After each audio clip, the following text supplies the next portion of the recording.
Halloween, everybody. Kevin J. Johnston here. This is the Real Estate and Money Show. We have episode 39 tonight, Acts, Laws, and Lies. And we're going to talk to you about the differences between acts and laws and how acts and laws pertain to you and we, the people in Canada.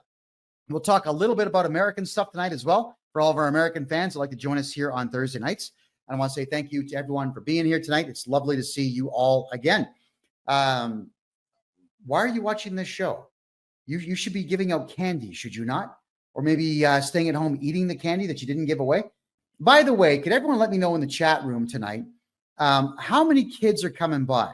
I always remember when I was growing up, especially in the Toronto area, there would be hundreds of kids on the street in costumes trick-or-treating.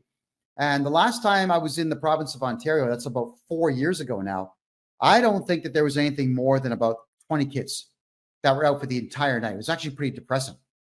So I'm hoping that we can find some way to get our culture back. I can tell you, I'm down here in Panama City, and they've had Halloween decorations up since beginning of September. And they've also got the Christmas decorations up now here in Panama City. So I'm looking forward to seeing the big celebrations that we have also in Panama. 5 national holidays I intend to enjoy. Day of the Dead is going to be on the 2nd. They've got National Flag Day. They love their flag here. They do not step on, spit on, wipe your nose with, or burn the Panamanian flag here in Panama. You're going to get worked over something fierce. So don't ever do that. They've got Flag Day. They have Independence Day from Colombia. They have Independence Day from Spain. Also celebration of the end of the American occupation. So there is nothing but parties. And I'm going to go and take a couple of days off and enjoy Panamanian parties this November. As this country's been very good to me. I've now been in Panama for 7 months, and I honestly have no desire to leave. Not any desire whatsoever. So we're going to cover quite a bit tonight in reference to tax. We're going to be covering a little bit about real estate and how real estate and taxes in Canada are conjoined and the best ways that you're going to have to combat everything that the Canada Revenue Agency is choosing to do to steal more and more money from you. So let's get into something that a lot of you don't know, and that is in Canada, there is something called the Taxpayers' Bill of Rights. And that Taxpayers' Bill of Rights has 16 clauses within it, all of which are protective of you and not the Canada Revenue Agency. Now, I just so happen to have the Taxpayers' Bill of Rights up and running here. And I want to cover them. I'm only going to cover 3 tonight. You can read them on your own. It's on canada.ca, the official website of the country of Canada. Hold on there. I just lost the link. There we go. There's only 3 clauses, and the most interesting of them all, there's an interesting one, there's a powerful one, and there's an absolutely awesome one. So let's go with the first one here, which is clause number 1. In Canada, your tax rights or taxpayers' rights are, you have the right to receive entitlements and pay no more and no less tax than is required by law. Now, in Canada, albeit there's kind of a rule, a guideline, a strictly, sternly enforced idea that you have to submit a tax return, but there's not a single law that says you actually have to give the Canada Revenue Agency any money. And I mean not one law. There is not one algorithm that shows how much you have to pay for tax in Canada. Yeah, go through it yourself. There's the Excise Tax Act in Canada. There's the Income Tax Act. There's the GST Act. And there is the Canada Revenue Agency Act. And not a single one of these acts actually illustrate to anyone about how much money you're going to have to pay the Canadian government. So clause 1 of the Taxpayers' Bill of Rights says you don't have to pay any more or any less tax than is required by law. But if there's no number that is required by law, then What are you guys giving the CRA money for? I want to cover that one a little bit more. Greg, thank you for the gifts, by the way. I appreciate that. And if you're watching on TikTok tonight, double fingers. Let's get the likes flying and everyone share. Please, same thing on Rumble. If I could get everybody hitting the thumbs up, please, which you'll see pretty much below the T in my name right here. The Taxpayers' Bill of Rights is great because when it issues the statement, you don't have to pay any tax except for what is defined by law, and then there is no law that states that you actually have to pay that tax, well, then I'm going to tell all of you, keep your money. Stop paying tax. But if you're going to stop paying income tax in Canada, you got to do it the right way. And you do it the right way by utilizing every single solitary form that the Canada Revenue Agency makes available to Canadians that will actually benefit them. And of course, I just so happen to know what all those forms are, and I utilize those forms to get people's tax bills down to zero legally. I've been asked the question a lot in relation to Clause 1 of the Taxpayers' Bill of Rights in Canada. If I don't have a house and I don't have a car and I don't have bank accounts and stocks and bonds, retirement plans, if I don't have any of that and I owe the CRA money, can they take any money from me? No. Now, especially if you don't have a bank account in Canada. And the only way that they would ever know if you have a bank account in the United States or Costa Rica or Panama or Grenada is if you tell them. All right. So Derek is asking me a question here. Is any of this possible when working for an employer that reports to CRA? Absolutely it is. Absolutely it is. If you're on a T4, I can absolutely wipe out your entire tax debt utilizing other forms that the CRA makes available to us. 100%. All right. So with you not having to pay tax, if you have no assets, you have nothing they can take, then don't pay. You don't have to pay. I've had numerous conversations with CRA representatives, and they're very upset with me, I might add, about the fact that I record my calls with them and, of course, put them up for the whole world to hear. And why would I not do that? Because all of you need to know that the CRA does not have any power whatsoever. So Clause 1 of the Taxpayers' Bill of Rights is going to protect you in that there's no law in Canada that says you have to give them money. They'll try to get it. If you've got a bank account in Canada, they'll try to get that. If you've got a house in Canada, they're not going to seize the house and sell it. They're going to put what's called a writ on the house, which is not even a lien. It's just a notification that you owe somebody some money. But if you file an appeal with the CRA, which of course I know how to do, and then we just go to a judge and say, listen, we've appealed this decision and we would like the writ lifted off the house, please. The judge will do it because the CRA did not ever use legal means to be able to put those writs on your property. Now, the next clause that I like is number 7. This one's fabulous. I love this one. Very powerful. You have the right, unless otherwise provided by law, not to pay income tax amounts in dispute before you've had an impartial review. So you have the right to not, I'm reading this verbatim. You have the right to not pay personal tax amounts in dispute until you've had an impartial review by the CRA, or if you've sent an appeal to the Tax Court of Canada until that court has issued its decision. Think about that. So if the CRA says, we assess you, we think that you owe us 100 grand, we can't prove it because we're losers, so we're going to say that you do and threaten you in the hopes that that you pay, which many people unfortunately do.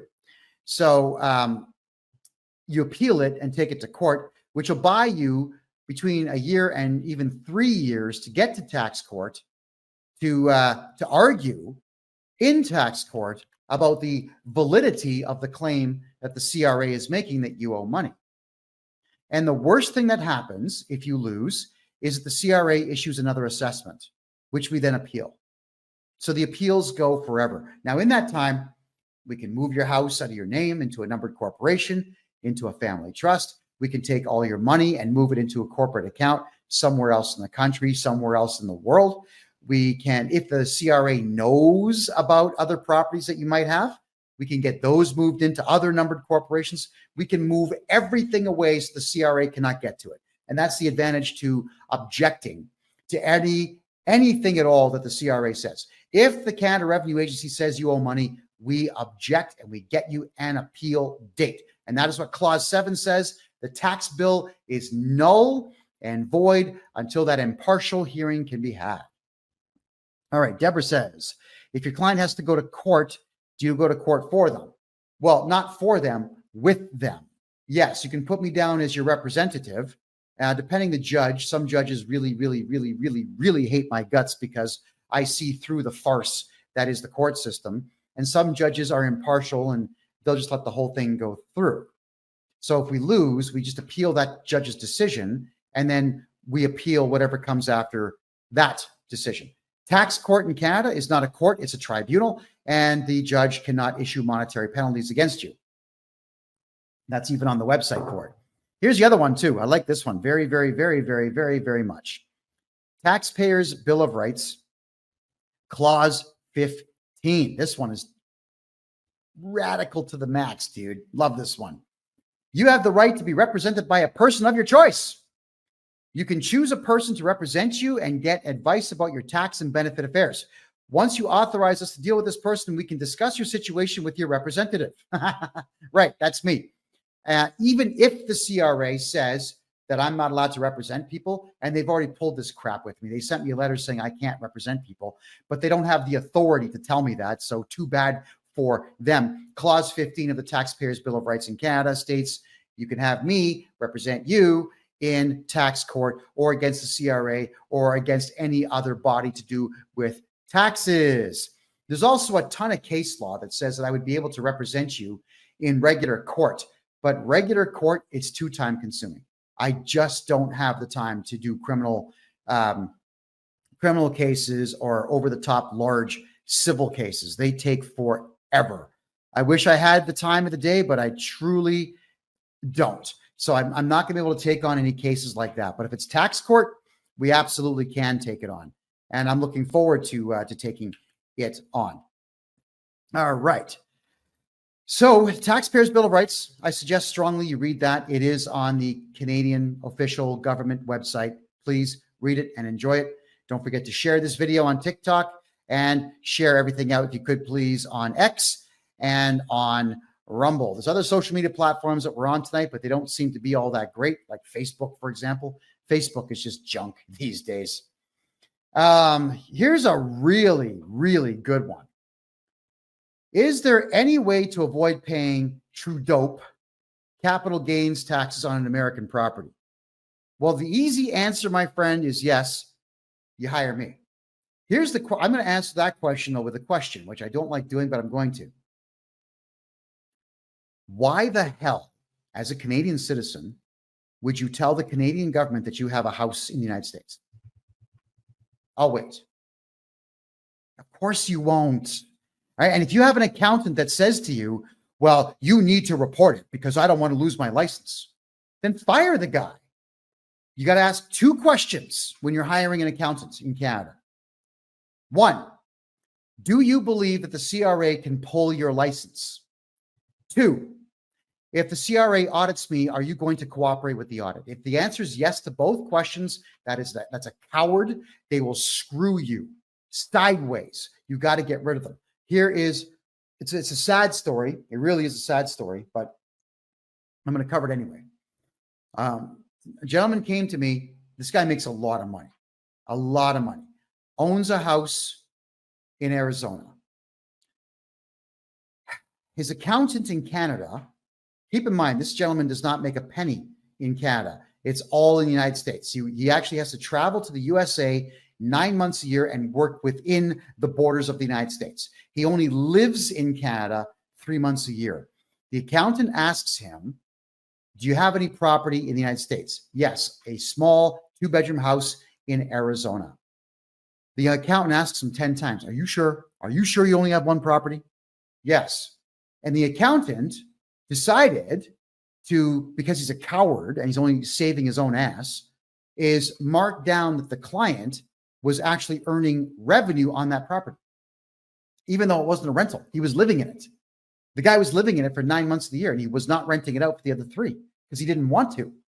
The accountant screwed him by saying, yeah, CRA, he owns a property and he's renting it. But then the same accountant phones this client who's now mine, and I've got permission to tell this story, by the way, calls him up and says, you told me you only had 1 property in the United States. You've got 3. And the guy's questioning himself, saying, what are you talking? What? No, I've got only 1 house. No, but you've got 2 bank accounts that have more than 100 grand in them.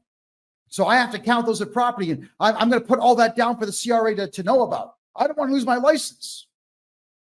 The accountant hired a private investigator to investigate his own client to find out if the client had property in the United States and bank accounts, so that the accountant, who's supposed to work for the client, could then screw the client and snitch, telling the CRA about these properties.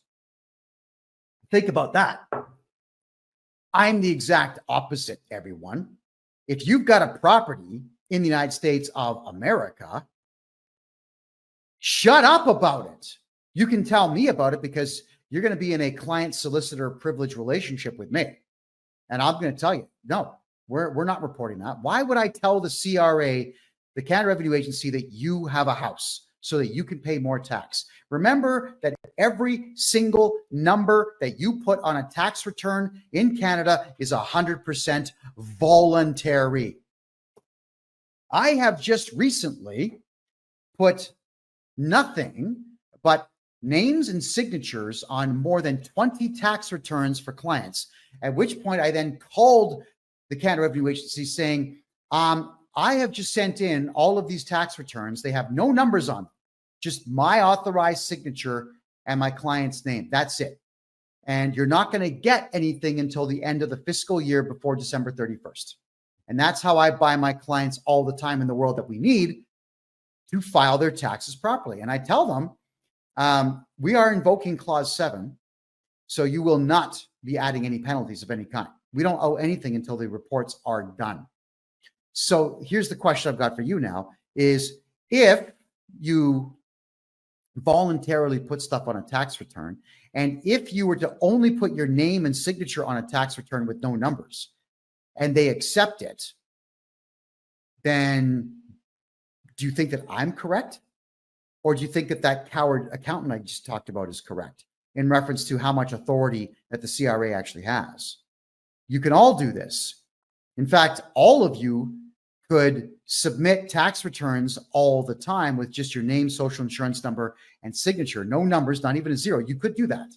It's legal. They'll accept it. They'll assess you, but that doesn't matter. An assessment is just a guess. And when they assess you, we appeal that. So 2-3 years down the road, we get a day in court, if you will, about their assessment. And they're going to have to prove to the court why they assessed you. If you put nothing on your tax return, nothing, and they assess you and you appeal it, you're going to win, because what the hell are they assessing it on? It's nothing. They just make it up. So I want all of you to stop fearing the Canada Revenue Agency and stop fearing all this paperwork. So if you are a Canadian citizen with property anywhere else in the world, shut up about the property. Say nothing about it. If you've got bank accounts in the United States, Grenada, Panama, wherever, be quiet. Don't even tell your family about it until, well, maybe write it down in your will for them so they know. But that's it. Stop talking about the things that you own. Capital gains also, I'll just reflect a bit more there, DRT boy, is that capital gains, there's no way for the Canada Revenue Agency to know that you've sold a property with a capital gain unless you tell them. That's it. It's none of their business. They say, well, you got to do it. Well, no, you don't. It's voluntary. You know, the CRA should thank their lucky stars that people even bother filling out tax returns these days. Everybody's broke. That's what's going on here. So if I am your tax guy and you've got a property, I'm not telling the CRA. I'm going to have a look at your property because the odds are pretty good that the property is not even in a place where it could be taxed anyway, especially if you're losing money on it. Simple things happen out there. One client bought a house, overpaid for it. The thing had water damage and mold. He had to fix the whole place up. And by the time he sold it, he lost $200,000. 200 grand that he lost. So we put all the invoices forward, and I called all these suppliers and everybody else who had actually worked on his place. And I told them, I need you to make sure that you have all the invoices that you sent my client. So we wrote off every expense and we wrote off the capital loss.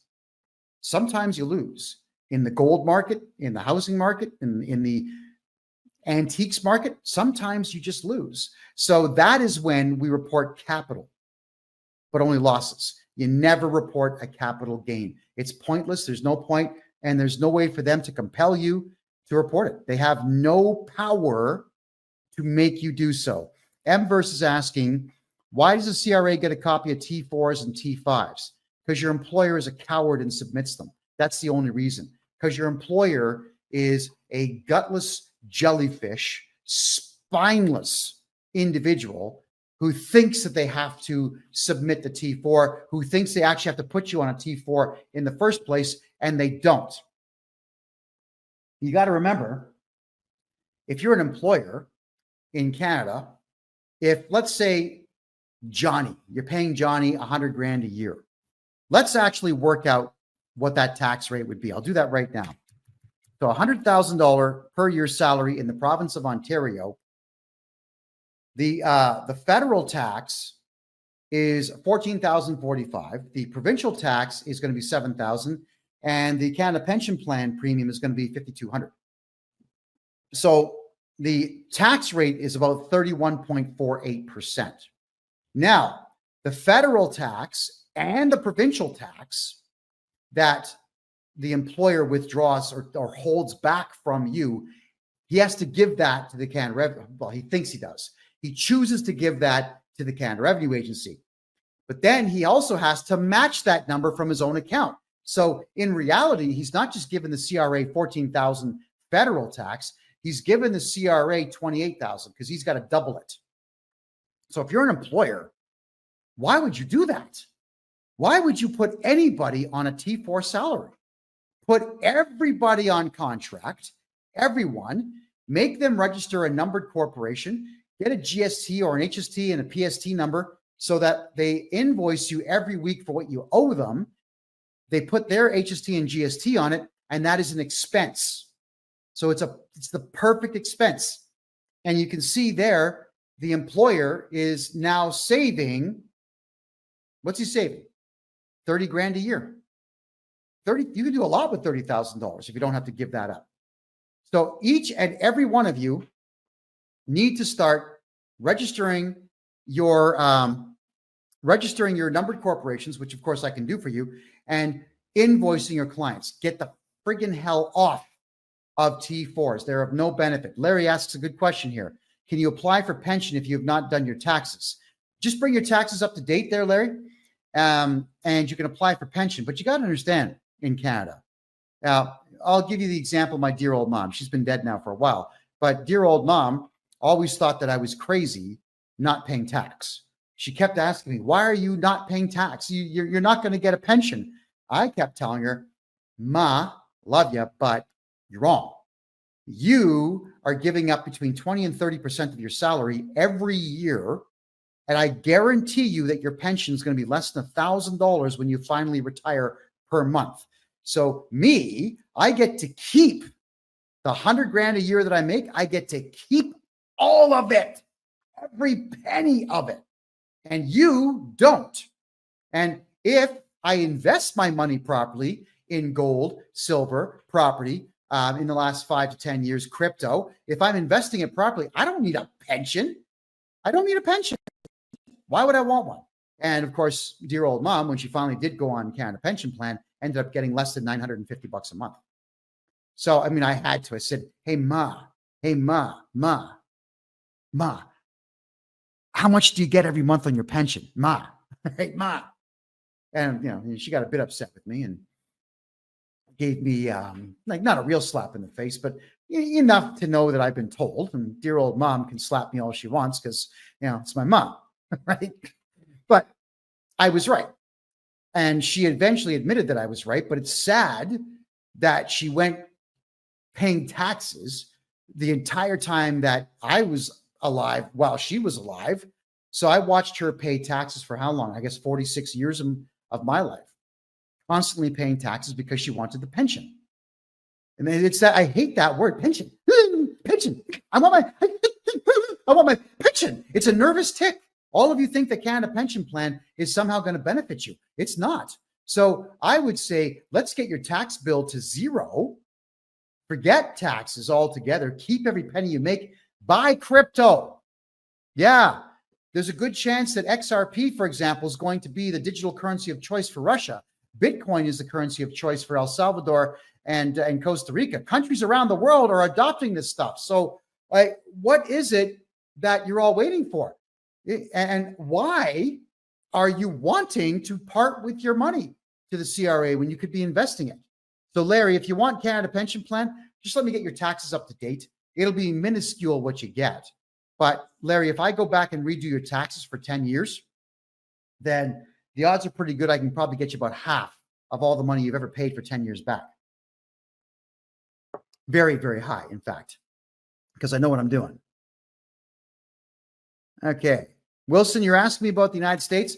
I don't do personal taxes in the United States, but I do purchase American corporations. So I've flipped the slide here. You can see if you have IRS debt and you run a corporation, if you've got state tax debt, if you've got bank loans, if you have credit card debt that's all corporate in the United States, I will buy your corporation from you and completely take your IRS debt away from you so you don't have anything to worry about. I do the same thing in Canada, everybody. So I do all taxes in Canada. I do corporate taxes only in the United States. That'll change in time, everybody.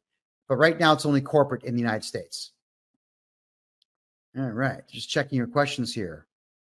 Marie asks, what if I'm a shareholder from father's estate from his company? He passed away years ago. Marie, that's I would need to understand the structure of the company. You own 10% of it. So if the company's profitable, then you can actually take dividends out. You weren't the original investor, so you can't really necessarily do a tax-free corporate withdrawal, but I can register you a numbered corporation. And what you can do is transfer your shares from your own name to your numbered corporation's name. And then your numbered corporation can take dividends weekly or bi-weekly or monthly. We can do that. And then all that money is going to go in your corporate account tax-free. That I can do for you. So if you have 10, 15, 20% of an estate and the corporation is still making money, then yes, I'm going to move your money away from your own personal name. Yeah. Marie, definitely get a hold of me. Kent, could you put my website address in the chat room, please, so that she can see it there on TikTok? And Bob, can you do the same thing here on Kick, please? I appreciate that. Thank you. All righty. So it's going through a couple things to do with Canadian law here. I want to talk about acts versus laws when it pertains to taxes. I'm not going to cover acts for medical and acts like the Highway Traffic Act of Ontario. I'm not going to cover that stuff. What I'm going to cover, though, is the difference between an act and a law when it comes to governing income taxes in Canada. So the difference between a law and an act in Canada, I'm going to read verbatim here from a lawyer's website. Not a very good lawyer, so I'm not going to credit the guy, but it says law implies a system of rules recognized by a country to regulate the actions of the citizens, so the entire country. On the other hand, an act is that segment of legislation that deals with specific circumstances and people. So many use the two legal terms interchangeably, but there is a notable difference between act and law, as the former is a subset of the latter. So what they're saying to you here is laws are for the entire country. It's for everybody. You know, don't kill people. Don't steal people's stuff. Don't commit acts of heinous violence You know what I'm getting at. Don't shoot people. These are laws. And the laws that we're talking about here, laws, they pertain to everyone, regardless of wealth, social standing, caste, religion, at least in theory, they're supposed to. Not in Canada, but that's the way it's supposed to work in theory. Whereas an act are a set of rules that are very specific to a very specific thing, such as the Income Tax Act is very specific to just income tax, but also even more specific to just what the Canada Revenue Agency is allowed to do. So the Income Tax Act really doesn't pertain to we the people. I've read the whole thing. I can tell you it's just a rule book for the Canada Revenue Agency as to what they can and cannot do. The Excise Tax Act just kind of expands upon it, whereas the Excise Tax Act is not just income tax, but it's all the other taxes that they collect, like corporate income tax, goods and services tax, and so on. But again, these acts they're not laws for the people. They do pertain to the CRA. So whenever the Canada Revenue Agency is quoting an act, they'll quote a very specific clause in an act that says, well, we're going to take your money because clause 125 subsection 3 says we can. But then you hire me and I send back a letter saying, oh yeah, but here's the 15 clauses that counter that. By the way, here's also clause 1, 7, and 15 of the Taxpayers' Bill of Rights that will counter that. Oh, and by the way, here's the criminal law on extortion, theft, intimidation, uttering threats, criminal harassment. There's all kinds of laws you're breaking. So these are the laws that I will quote to the CRA representatives who are stating that the act somehow warrants their god-awful behavior. So I wanted to just point out to all of you that the acts that the Canada Revenue Agency are referring, and I don't know what the acts are in the United States in reference to personal income tax. I have not studied it yet. All right, but the act, when the CRA is quoting it to any of you, it does not pertain to you. It's very similar to bylaws, municipal bylaws in Canada. They don't pertain to you. They only pertain to the people who work for the city. I have my company is Canmore Acquisitions Incorporated. My company has bylaws, right? They don't pertain to you. They pertain to anybody who works for my corporation. That's all that a bylaw is. It's just rules for an entity that you choose to be a part of. So you could choose to work for the city of Montreal or the city of Toronto or the city of New York. Well, New York, different story, but you can choose to work for these places, and then those bylaws of the city will pertain to you, but municipal bylaws are not laws. So we, the people, don't have to abide by any of them at all. Now, if a building, if you are in a government-owned building, like a municipally owned building, I've had this happen a lot to me back in the days. If you remember that COVID nonsense, I would go to public buildings and ask to talk to somebody to prove that there was anything, and they wouldn't do it. So I would get these 30-day bans from my hometown city hall, or from the Central Library, or from Toronto City Hall. They would say you're banned for 30 days, and I would show up exactly 24 hours later, and they'd say, "Wait, we banned you." I said, "Well, you did, but a ban from a municipal property can only last for 24 hours. That's it, because it's publicly funded. All right. Your tax dollars are not voluntary. They're taken through threat of, we're going to steal your house if you don't pay these taxes. So because it's publicly funded, the public has a lot of rights. So what I'm getting at is these bans, you can't go to City Hall for 30 days, not in Canada. It's 24 hours. The Canada Revenue Agency has recently told me, you can't represent people because we don't like you. You've hurt our feelings. Okay, but that's their policy. And their policy is not law. So they actually do not have the right to tell me that I cannot enact Clause 15 of the Taxpayers' Bill of Rights and represent my clients. They do not have the right to tell you, you can't hire me to represent you against the CRA. I've already sent my letter in. And if they keep this nonsense up, I'm just going to hit them with a huge lawsuit, and we'll drag this out in the courts, and it'll be incredibly embarrassing for them when we all find out that they are so afraid of me that they're going to try to ban me from communicating with them. Are you kidding me? Yeah, like that's good. Like that's going to happen. So I want you all to know just how many rights you truly do have. Laws pertain to everybody. An act pertains to one specific thing or one specific group with a very specific intent. And they have to be brought forward as a bill. They have to pass 3 readings in Parliament. Then they have to pass 3 readings in the Senate. Then they have to get royal assent from the king. And not a lot of them get that far, if you want the truth. They really don't. Tig Devil is asking how to get a hold of me. If somebody could please put my website address in the chat room there in TikTok, please. By all means, get a hold of me. Hit me up on the contact form. Got a couple more questions here. All right, Freebird says they give you fines if you don't get permits to build for your home.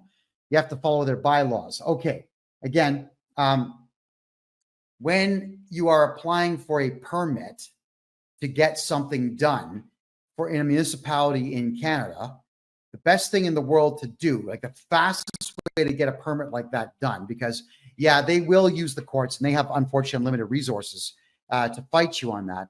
But what they're doing is they are relying on the municipal act of the province that you're in Canada. So if you want, let's say, a swimming pool, and you only want your pool to be 20 feet long by 10 feet wide, you put forward an application for 60 feet by 50 feet, and they'll come back and they'll say, no, you can't have that, but you get their attention because it's so big, and then they will very rapidly get you the smaller one. You see, they're weirdos that work for government. If you say you want a huge pool, they'll give you a permit for a small one within a couple of days, because they're going to think, I showed him, that guy, who does he think he is? He wants a 60-foot pool. I limited him to 25 feet, but you only wanted to build a 20-footer. It really doesn't take all that much to get that kind of a thing done. So permits are something that you would apply for well in advance, 6 months at least in Canada. That's why I hate Canada so much. If you want a permit here in Panama City to build anything, you just grease the correct palm and you get a permit within a day. It takes a day to get a permit here to build a 1,000-foot tall skyscraper. A day. So some systems are just better than others. So Freebird, if you want to do something that requires a permit, always apply early and apply for something crazy big and let them knock it down for you a bit. And then when you eventually you'll end up getting what you want. I mean, I remember applying for a 12-foot high fence in my hometown of Mississauga, and they thought they just beat me down something fierce because they only approved 8 foot. But that's all I wanted was an 8-foot high fence, because the 4x4s I had ordered were 12 feet long. 4 feet was going to be underground and only 8 feet above the ground. And the plywood I was using for the fencing was 4 foot by 8 foot. So, I mean, they really showed me, didn't they? All right. Think about that. All right, Deborah. Thank you very much, Deborah, for putting my website address up. I appreciate that. DC says, I'm told the CRA has power to take my wages. They don't at all. Let me explain this one. And this is about Canadian cowardice. You can always count on Canadian businesses to do a couple of things. Number one, screw up customer service completely. Count on it. Number two, to be a complete gutless coward and cave into the demands of anyone who says they work for the government. The CRA, if they can't get you to do your taxes or pay your taxes, they will go to your employer and send your employer a requirement to pay letter.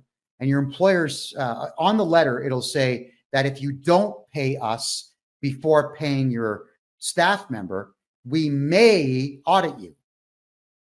Well, so friggin' what if they do?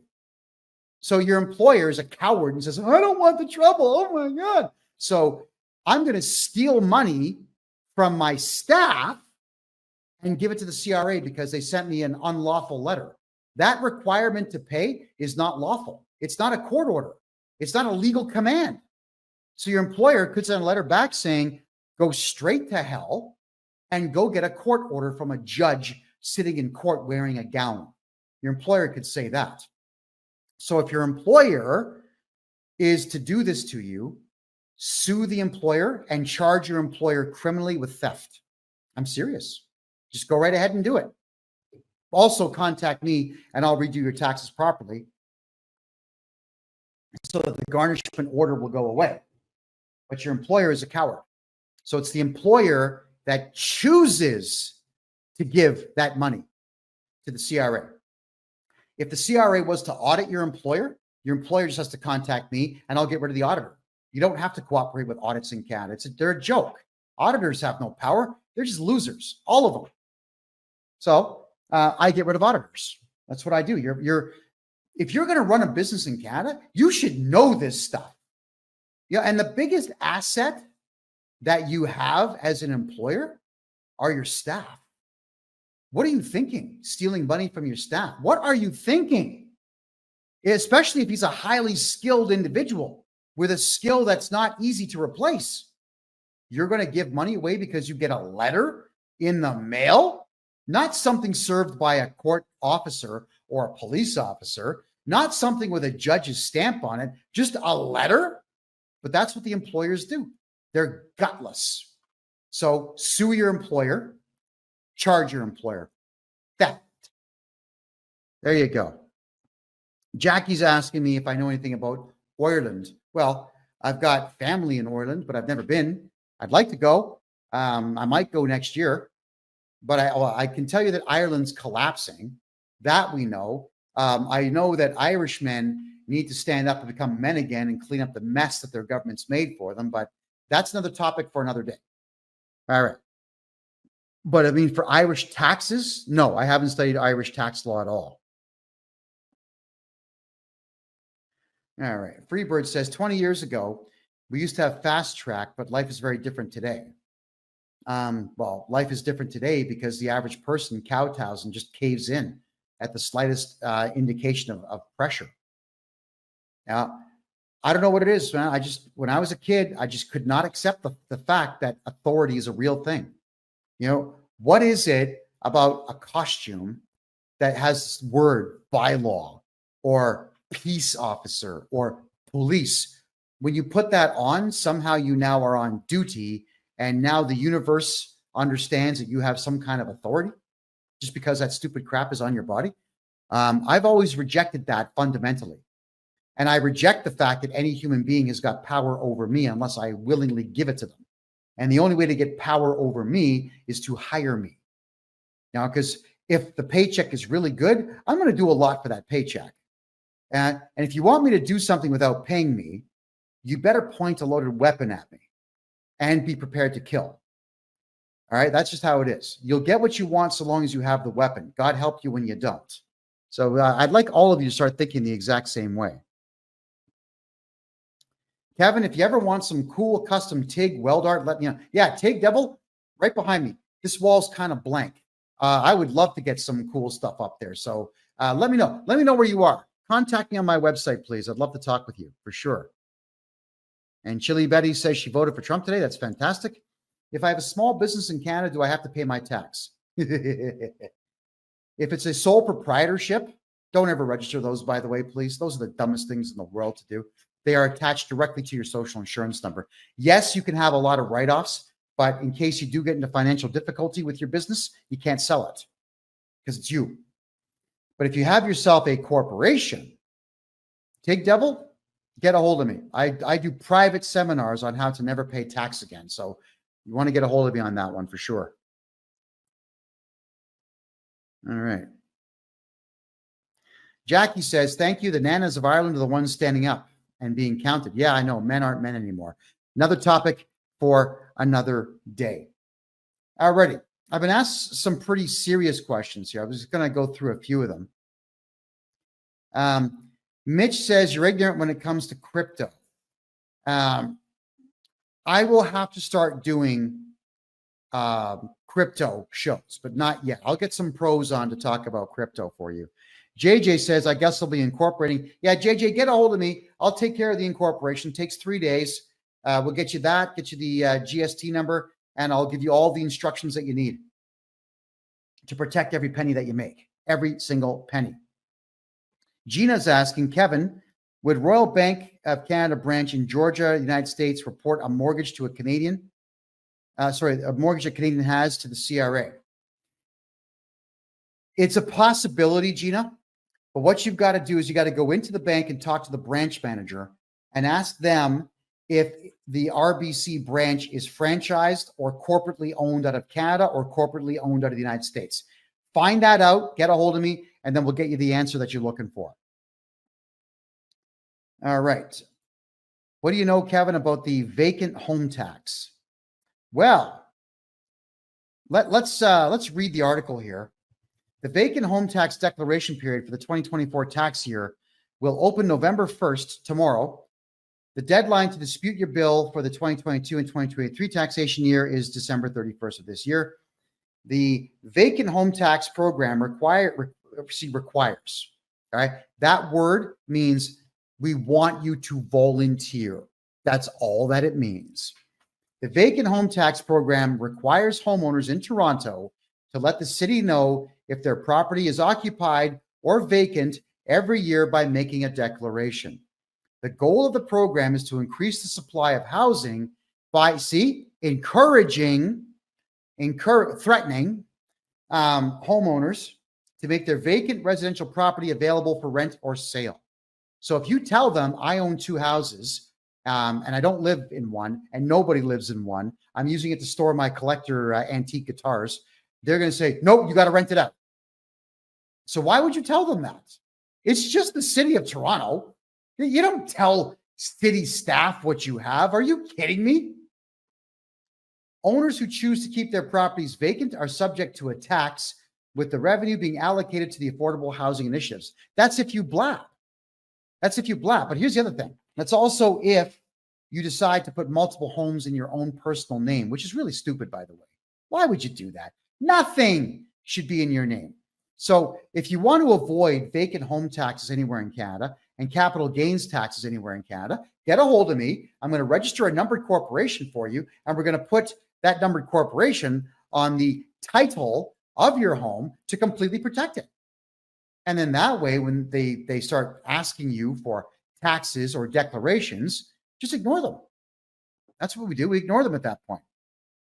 Especially if we declare in your corporate bylaws, when we register your corporation, we simply declare that it's a holding company. This company does not conduct business.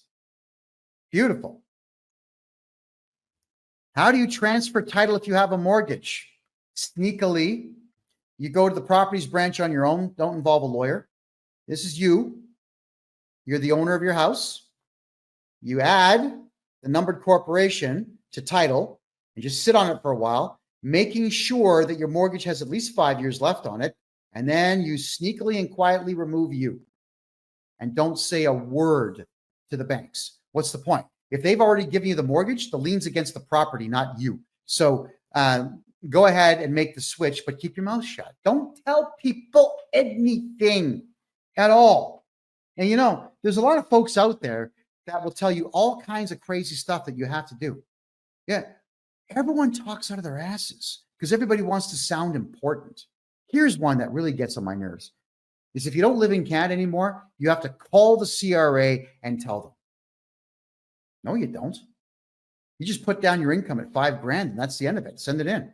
They'll send you a carbon credit check. You don't tell them anything. It's none of their business that you may not be coming back. The advantage, if you do leave Canada, let's say you want to leave for 5, 10, 15, 20 years. The advantage to you by not declaring, I'm never coming back, is that you can open Canadian corporations and open Canadian bank accounts and do business in Canada, so long as you've got an agent to take care of stuff like a paralegal, for example, in Canada. You can do all this stuff. But if you sever all of your ties to the country, then you can't. Why listen to stupid people? If you start taking advice for life from your friends, they're not going to be your friends as soon as that advice goes wrong. So don't listen to dumbasses. That's all I can tell you on that. If you, let's say, however, you're going to get some contract, the United States, and they're going to say, I'm putting you on a 15-year contract. You must stay within the United States for this contract, and we'll pay you $250,000 a year. Are you going to say, yeah, I'll take that contract? At that point, you could sever your ties to Canada. And then when you return 15 years later after that contract's done, as a very wealthy person, you could declare yourself returning if you wanted to. But I'm telling everyone, it's no one's business what you're doing. So really, don't get on social media telling everyone, I just took a job in New York. Why would you do that? I don't get it. Why do people put photographs of their children on social media? You buy a new car and you show it off on social media. You sell your house and you brag. I bought it for $300,000. I sold it for $6 million. What a smart person I am. Why do you people do these things? Shut up about your personal lives. Stop talking. All right? Here, this is what you should do about your entire personal life. What should you do if the Canada Revenue Agency calls you? Shut up! Quiet! I said quiet! What's the matter? You deaf or something? All right, that's what you should do. You got to be quiet. Stop talking. And I've covered this one before. I'm going to cover it again now. What should you do when a loved one dies? When do you contact the Canada Revenue Agency?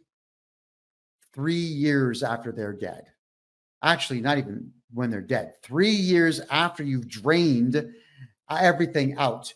Once you've got the properties moved, the bank accounts emptied, the RSPs drained, once you've got all that done, then and only then do you report the person died.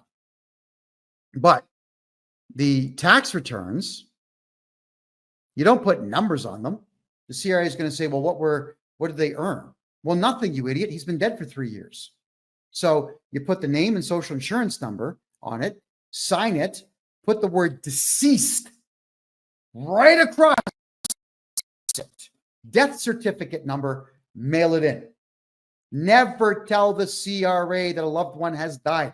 They will send letter after letter after letter out the door. They're going to catch you when you're in a state of vulnerability, and you're going to be afraid of what they send. So again, shut up about your personal lives. Don't go on social media saying, Mommy died, Daddy died, my doggy died. Don't look for sympathy online from people that you don't know. It's going to cost you money. We don't live in private times anymore, and everybody out there wants one-upmanship on everybody else. So please stop talking. All right? Getting back to what I was saying earlier in the show about laws versus acts, everything to do with inheritance, everything to do with estates, everything to do with your personal tax, your corporate tax, your corporate income tax, your payroll tax, GST, they're not laws. None of them are laws. They are all acts. So the Canada Revenue Agency is lying to you, just like tonight's show was called Acts, Laws, and Lies. They are lying to you about the fact that you've got to do what these acts say. You truly do not have to do any of these things. You don't have to pay tax in Canada. You just got to report the stuff. Just get them off your back and give them the minimal amount. If you're worried about how to do a tax return to get rid of them, contact me. I'll take care of all your personal taxes. Here's a funny one for you. Did you know that you can submit 10 tax returns for yourself a day, every day, 365 days a year? Yeah. You can submit 3,650 tax returns if you wanted to. And the CRA would have to look at them all. You could send one in for $1 and then say, oh, what was I thinking? $1 trillion. Oh, what was I thinking? 100,000. Oh, 250. You could do this every single solitary day in Canada, and the CRA would have to scrutinize every single one. Could you imagine if 1 million Canadians started putting in 10 tax returns a day with different amounts? All right. Because when you sign the bottom, you would actually put a note on it. You could use masking tape or just white out or whatever else, and then write on it saying, may not be accurate, sign it, throw it in. And if they had to look at 3.5 to 4 million tax returns a month that were just bogus, they wouldn't have time to scrutinize anything or anyone. Now, somebody asked me what I was talking about 2 weeks ago when I said that there's a civil war taking place inside the Canada Revenue Agency right now. All right, we're going to talk about that. Some people may not like what I'm going to say here, but yeah, it's my show. And I've always chosen just to tell the truth on my own show because it's more fun than trying to make stuff up. All right. The Canada Revenue Agency officially has more people working for it than the Canadian military does. They had hired 30,000 diversity hires, people with intelligence quotients way low, like under 80, really, really, really dumb people from really, really horrible countries that work for the CRA, and they don't get along. You know, if I've got my numbers right, Nigeria, for example, has got 154 different tribes living within the country, and they hate each other. All right. Ethiopians hate Eritreans, but Ethiopians, they're split into two groups, the Tigrays and the Amharas. And the Tigrays have been killing the Amharas for the last 50 years. So they hate each other. And they put Amharas and Tigrays in the same office together because they don't know any better. And people in Canada, they're stupid, right? They have no clue what the dichotomy of Nigeria is. So they'll say, oh, you're from Nigeria, and you're from Nigeria, and you're from Nigeria. Okay, we're going to put all of you in the same room at the same desk. But those of you who know what's going on in Nigeria, there's a province called Biafra that wants to separate from Nigeria. Biafrans hate everybody else in Nigeria. Boko Haram runs the entire north end of Nigeria, sorry, and they can't stand the Christians, right? So the Christians and the Muslims are at each other's throats. Then there's the smaller sect on the west side of the country that can't stand either party. So you've got these massive battles going on in Nigeria. Then you've got all these Nigerians that you've hired who absolutely hate each other, want to kill each other, and you're putting them all in the same office together and then saying, do your job and call Canadians who are born in Canada and steal their money. So they're all fighting with each other all the time. The Canada Revenue Agency is having a really difficult time with this, by the way. And what they are doing now is putting most of these people into home offices and then giving them toll-free numbers and cell phone numbers so they can work from home. Now, what happens here is when any of these particular individuals work from home and they pester one of my clients, they have no choice but to give their home office phone number to my client. I will make the phone call on behalf of my client, and if the person's polite, I don't publish their office phone number. If they're rude or they get on my nerves, then I do publish it, and I ask all of you to call them politely and just ask questions about their role and ask questions about their knowledge base to do with taxes and the law. And the Canada Revenue Agency doesn't like it when I publish people's phone numbers because the CRA is spending a lot of money getting more and more toll-free numbers to put into people's homes so the Nigerians don't kill each other in the office, so that the Eritreans don't kill the Ethiopians, so the Sudanese don't kill the Egyptians in the office. It is insane what's going on. And it's worse if it's Pakistanis versus Indians. Yeah, Indians. They're at each other's throats. If it's an Iraqi and a Saudi Arabian in the same office, they're at each other's throats. There's a lot of people in Canada that don't seem to understand how much strife there is all over the world. And this internal civil war that's going on right now in the Canada Revenue Agency is very good for all of us, because now we can do our taxes our way and get all of our money back from these maniacs before the entire CRA is broke. And by the way, the CRA is broke. I know this because whenever we do get our clients really big tax returns, like, $100,000, $200,000, $300,000 worth, when I get these large returns, it takes the CRA 3 or 4 months to pay them, because what they've got to do is collect more money, bring it in to pay all the refunds out. So it's a Ponzi scheme. It's a pyramid. That's what it is. They don't have the money in the bank anymore. Like they're surviving seemingly month to month now. They got to rob Peter to pay Paul, and they got to rob both Paul and Peter to pay Steve. And then they lie to Steve and try to get all that money back. It's crazy. All right. Oh, Marie asks a very good question here. Now you've heard it all. Why does the Canada Revenue Agency hire these people to work for them? Very simple reason. Their policy, not law, but their policy at the Canada Revenue Agency is to send you a letter, make 3 phone calls, send you a letter. If they're unable to reach you or get you to cooperate with them, that's when they send garnishment notices out to your boss or to your bank. Now, what happens when you're born in Canada and you speak perfect English and someone calls you on the phone and you don't understand a word they're saying, but they're acting rude and belligerent? What do? You hang up the phone because you're aggravated. These people are aggravating, so I get it. But if you hang up on them, it counts as one of those 3 phone calls that they have to make. So they are deliberately getting these non-English speaking maniacs to make phone calls to all of you to get through those 3 phone calls as per their policy without you cooperating because you don't understand them, specifically and only to garnish your wages. It's a very sick system. The corporation's got to be taken down. I can't stand them, and I'm doing my part to bankrupt them. All right, let me have a quick look here.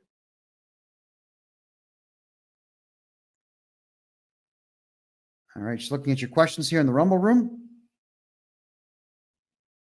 Okay, Mr. Vic's asking, why do you have to make sure you have at least 5 years left on your mortgage when you flip the name of your house? Well, because you're going to have to renew your mortgage if you don't pay it off. If you've got let's say a 15-year, 20-year mortgage, and then you switch the house into a numbered corporation, well, you've still got 20 years on that mortgage before they figure out that you've switched the title of the house. All right. So if you're going to pull stunts, make sure you have enough time left. Like if you have only 3 or 4 months left in your mortgage in Canada, you don't be playing games of flipping your property ownership. Renew the mortgage for 10 years and then flip it. That's how you do it. All right. Someone says language is not a knowledge. You speak a perfect English. It doesn't mean you're clever. Your success rate with what you try to attain as a goal, that shows that you're clever. Your capacity to win a debate without violence, that would mean that you're clever. Your capacity to outwit and outsmart opponents without having to use weapons to do so means that you are clever. Language is a technology. So I'm going to say I disagree with you a little bit there. Let me just give you a quick rundown on language here, all right? The English language, with all the technical terms and whatnot out there, has about 400,000 words in it. And the average man, by the time he's 40, and I mean the average man, only knows about 40,000 words. But the hyper-successful businessman knows between 80 and 100,000 words. The definitions of them, not necessarily etymology, but definitely the definitions. So when you factor in the average guy who knows 40,000 words and then compare him to the other guy whose vocabulary is double, and because every word in English pertains to a person, place, thing, historical event, or otherwise, then that's 40,000 more things that hyper-successful businessman knows. He's hyper-successful because his vocabulary is huge. I'm trying to remember the name of the author that said so, but he did say that I've noticed that there is only one thing that separates the unsuccessful man from the hyper-successful man, and often only one, a large vocabulary. So somebody who has a vocabulary of 120,000 words or more is clever. I'm going to have to disagree with your comment, but thank you for making it. Margaret says, what happens if the CRA finds out? Sorry, Margaret, what if they find out about what? If you could let me know on that, please clarify your question. I'll gladly answer that for you. I'm just going to be checking the Facebook room now. Let's see where we have any questions there. Okay. All right. Carol says, I bet the CRA would love to shut you up. Yeah, of course they would. If the Canada Revenue Agency had it their way, there'd be a bullet in my head right now.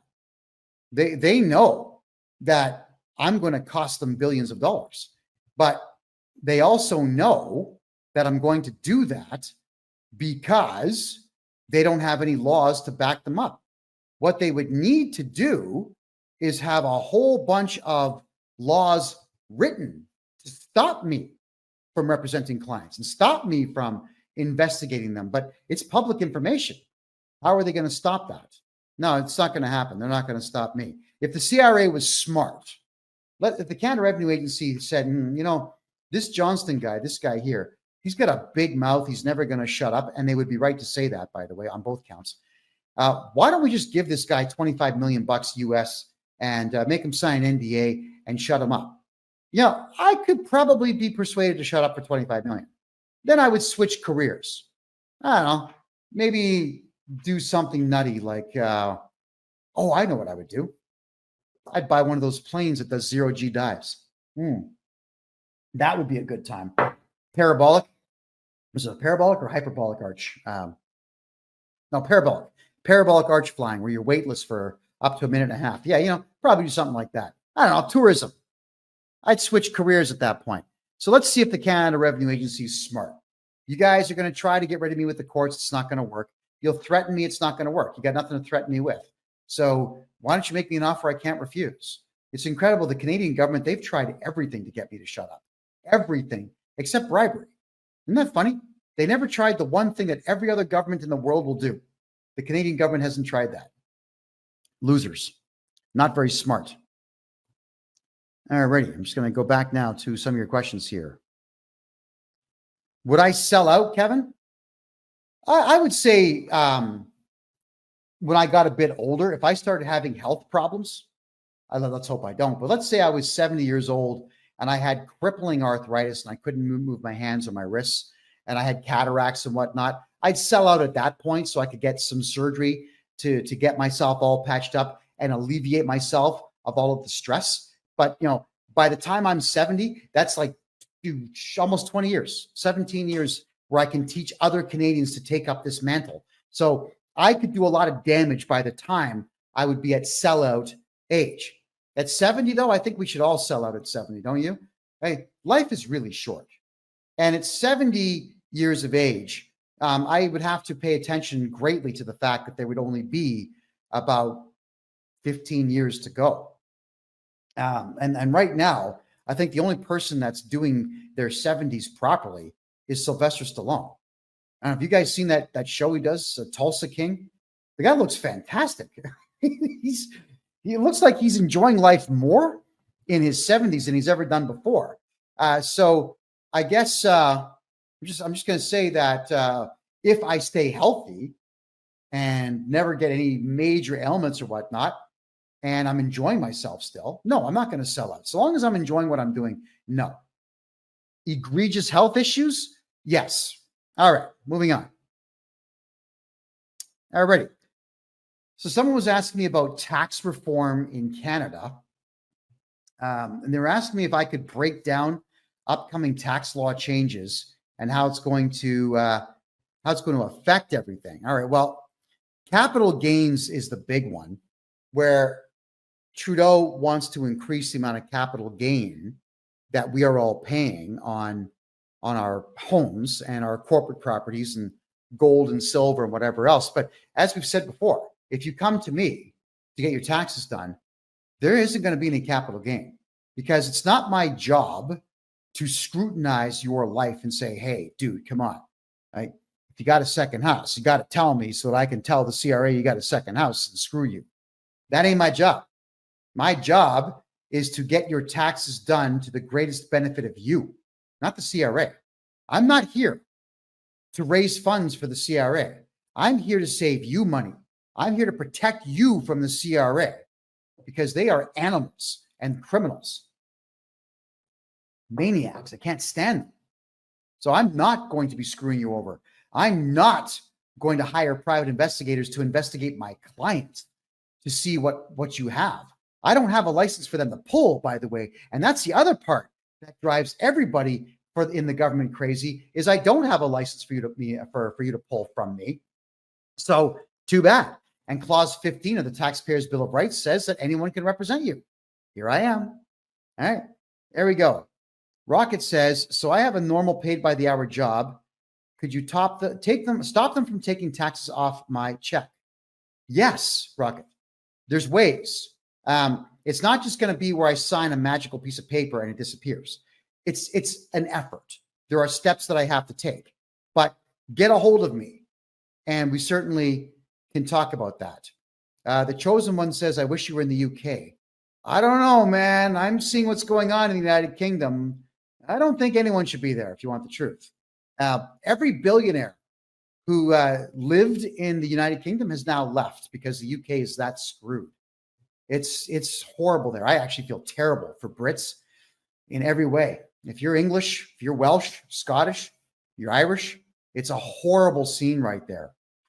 And the only thing that's going to ever get me to go to the United Kingdom, maybe, is business, but it would have to be one hell of a deal. I think the UK is something I should avoid for now, because there are a set group of people there that are not very much fans of mine. That's all I'm going to say. All right. So tax reforms. So carbon tax rebates, they're a joke, $700 a year. Whenever we do taxes for our clients, if they have a very low income, there's a lot of people out there who are making less than $20,000 a year now, which is really sad. So when they're making low amounts of money like that, this carbon tax that Trudeau is patting himself on the back for is only about $700, maybe $740, maybe for the entire year. And the GST credit that you would get back, so you can spend a little bit of money back into the economy, might be $350. It's not much. So it's not even worth looking at. As for the best record keeping practice, good question. The best thing that you can do for your records is ship them to me in Panama. That way they are outside of the jurisdiction of the CRA and the Canadian government. And there's no way for them to audit you if I'm the one holding your records. They would have to beg me to show them to them. But because I'm representing you in a client solicitor privilege, I am not obligated to do so. In fact, I can't. Legally, I can't. So even if I wanted to show them your files, I can't. And if I'm storing your files, the CRA is out of luck. You're in luck. They're out of luck. So that is another surefire way for all of you to keep your, in Canada anyway. United States, I don't know if I can do this for you. But in Canada, I can absolutely store all your files here in Panama and keep them away from the CRA. And the CRA gets only what we choose to show them. Margaret's asking if I'm a lawyer. No, but I'm better than most lawyers. I love knowing the law in Canada because the law is extremely one-sided. It's very much against the people, not for the people. And so I help as many Canadians as I possibly can by knowing the law. K-Rob is asking me this question here. Are you still enjoying your life very much in Panama? Of course I am. The country's incredible. I absolutely love Panama. Panama City is awesome, man. There's a mall here that's 1.1 kilometers long. So when we get sometimes awful rainstorms come in, no problem. I take a $3 Uber ride to the mall.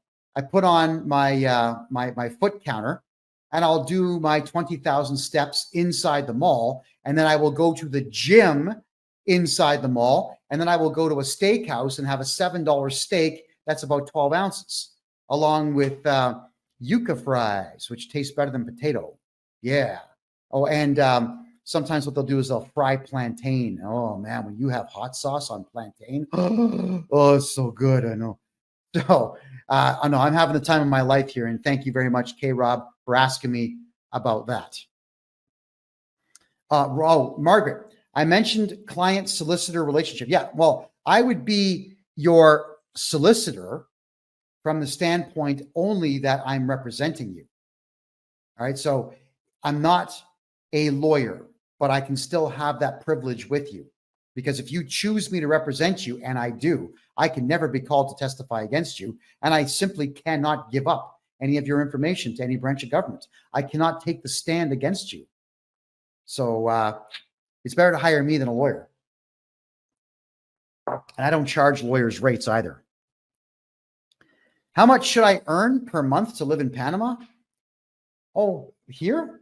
If you want to live in a nice place, in a good neighborhood, and eat well, 30,000 US a year, and you can have yourself a great place to live and great food and have a great time. You could go out 3 or 4 nights a week and enjoy yourself. Movies here are $6. A lot of restaurants are between $3 and $10 for good food. You can go to really expensive restaurants if you want. They do exist, but I don't see the point. I would go to the restaurants that are humble and delicious and inexpensive. Is it easier to open a bank account in Panama and have an ATM card than in Canada? Well, a Canadian bank account is really easy to open up because there's so many of them. In Panama, if you're a Panamanian citizen, you'll have a bank account open in about an hour. If you're not a citizen or a resident, you'll have a bank account open in about 5 days. They just want to do their due diligence report and make sure that you're not a hardcore criminal, somebody who's a murderer or otherwise, because they won't do business with you. But if you're someone who's just got a couple of drinking tickets or whatever else, they don't care about that stuff. You'll get a bank account in no time. There we go. D. Catherine is asking me, do you have to do capital gains on a parent's home when they pass away? If you report your parent's death, they'll ask, but you don't have to do anything about it. What you should do, Catherine, or D. Catherine, I think your name is you got to get a hold of someone like myself. There's not too many guys out there like me who will tell you the truth about protecting the estate. It would be better if, while your parents are alive, we register a numbered corporation as a holding company and put your parents' property into the ownership of that numbered corporation, and then make you a 1% shareholder of the corporation, split the difference with them. So like they'll take 49, you get 2, 1 or 2, or your siblings split what's left there. And when your parents die off, their shares revert to you. So the house doesn't have to change hands because it's already in the numbered corporation.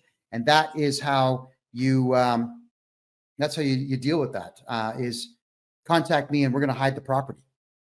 When your parents die, say nothing to anybody. In Canada, especially, be quiet about it. You're going to tell the CRA 3 years after. And you've got to be careful in Canada. If your parents die, do not go to a lawyer to get the house. Do it yourself, or do it through a paralegal and let them know that there's no probate. You don't want probate. Nobody's contesting anything. Because the lawyers, they'll take a $50,000 deposit. Immediately, they'll put the lien on the property to take that. Do not let your house go into probate, period. So your parents and you need to have that conversation. And if your parents are going to say, well, I don't know, I'm just not comfortable with that, scold them. Because I hear this stupid crap all the time, and it does irritate me. And it mostly comes from women. Ladies, this is not a sexist thing. This is, I get it. Women in Canada and the United States like comfortable lives. They like stability. There's no such thing, just for the record. And what they'll say is, well, I don't know. It's been in our name for 40 years. Why change it now? To protect it. That's why. Anything at all to protect what you have is what you do. It doesn't matter that the house has been in your name for 40 years. Change it to a numbered corporation tomorrow, and it's safe. It's still yours. Just change the ownership record to something that you control. And I get this all the time. There's a lot of wives out there, married couples contact me all the time to protect their assets, but it's the wife that stops it because it's fear. Well, I don't know. I just don't think. Like, it doesn't matter that you don't think it's a good idea. I want you to go and research it and find out with case law and fact why it's not a good idea, and then come to me with the hard evidence that it's not a good idea. And of course, no one ever does that. It's just fear. Like the gears begin to turn, like, oh, and the first thing that most of your minds will go to is, oh my God, I'm going to go to jail. I'm going to lose the house. Why do adults think like that? You're an adult. Once you're over the age of 25, you no longer have the luxury of thinking this way. You're in your own way. You're your own worst enemy. And I am a big believer in that adage of you are your own worst enemy when you are making decisions based on fear. It's really sick. So some people pay me a bundle of money to get their houses moved into corporations. And 10 times out of 10, it's the gentleman's wife who says, oh, I changed my mind. I don't want, just keep the money. I'm not going to do it. It's weird. And I'm telling you, because after I do all the document prep, I got to get paid. The CPA's got to get paid. The lawyers got to get paid. The couriers have got to get paid. Yeah. There's a lot of people getting paid on this. So I'm just wondering why you would hire me to protect your property and then stop me in the middle of it. It doesn't make sense. So you need to be ready to make the change. And now more so than ever before, because the economy of Canada, the United States is tanking. Let's see what happens on November 5th, but everything's starting to tank, everybody. So you've got to protect yourselves completely. Good question here from the chosen one. Can I run a business in Panama as a British citizen? Yep. Come on down, register a corporation, get yourself a corporate bank account, do business. Now, there are things you cannot do in Panama as a non-citizen. Retail stores are very much part of the culture here. So they want the locals to run the retail stores, which means as a foreigner, you cannot be a merchant, but you can run a restaurant. You can have a courier office. You can be a consultant for any field if you want. They're desperate for underwater welders here. You'll probably get $350 US an hour if you wanted to do that as a job. There's a lot of opportunity here, but register a corporation in Panama and hide your money in a Panamanian bank account. Life is good. Life is very good if you do just that.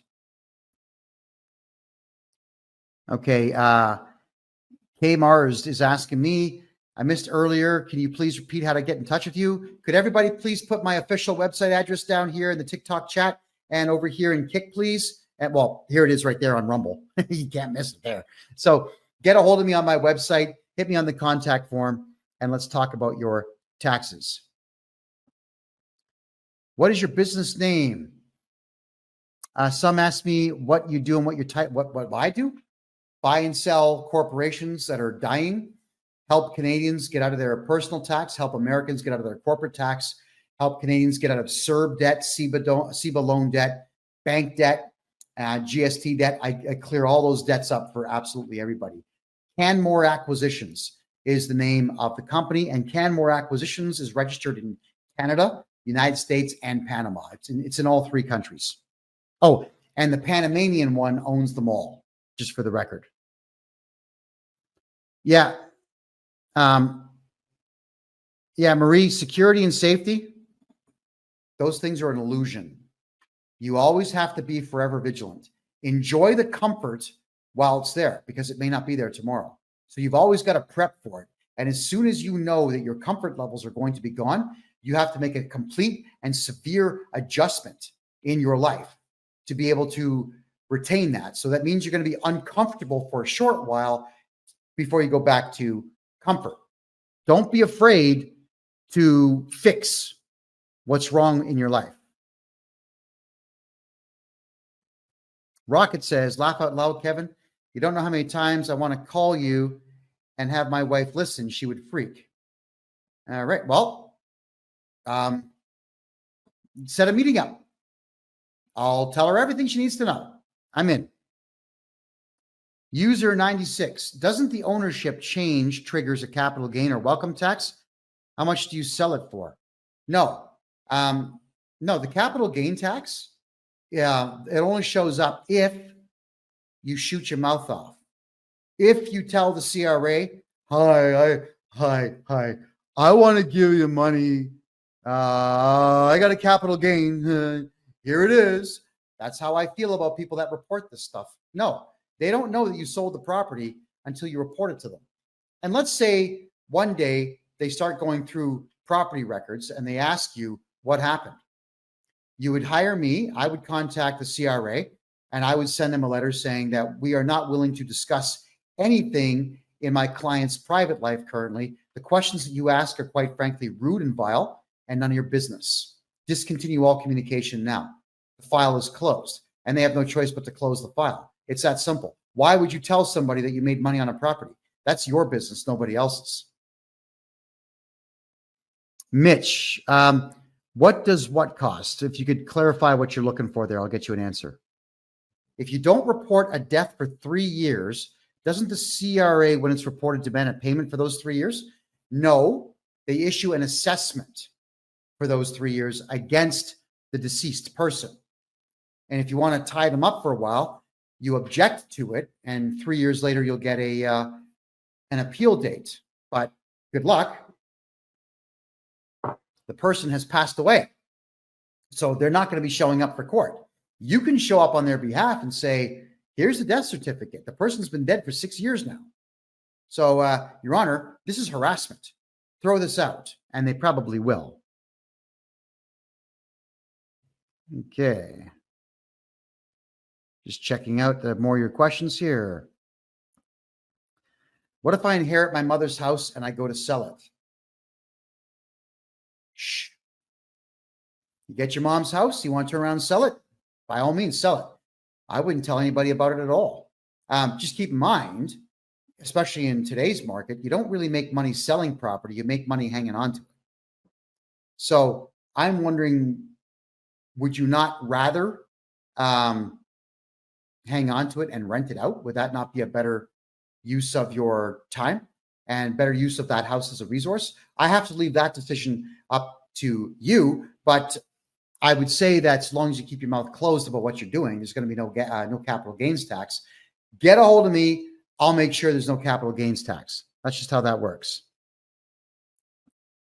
All right, let me check the Facebook room here.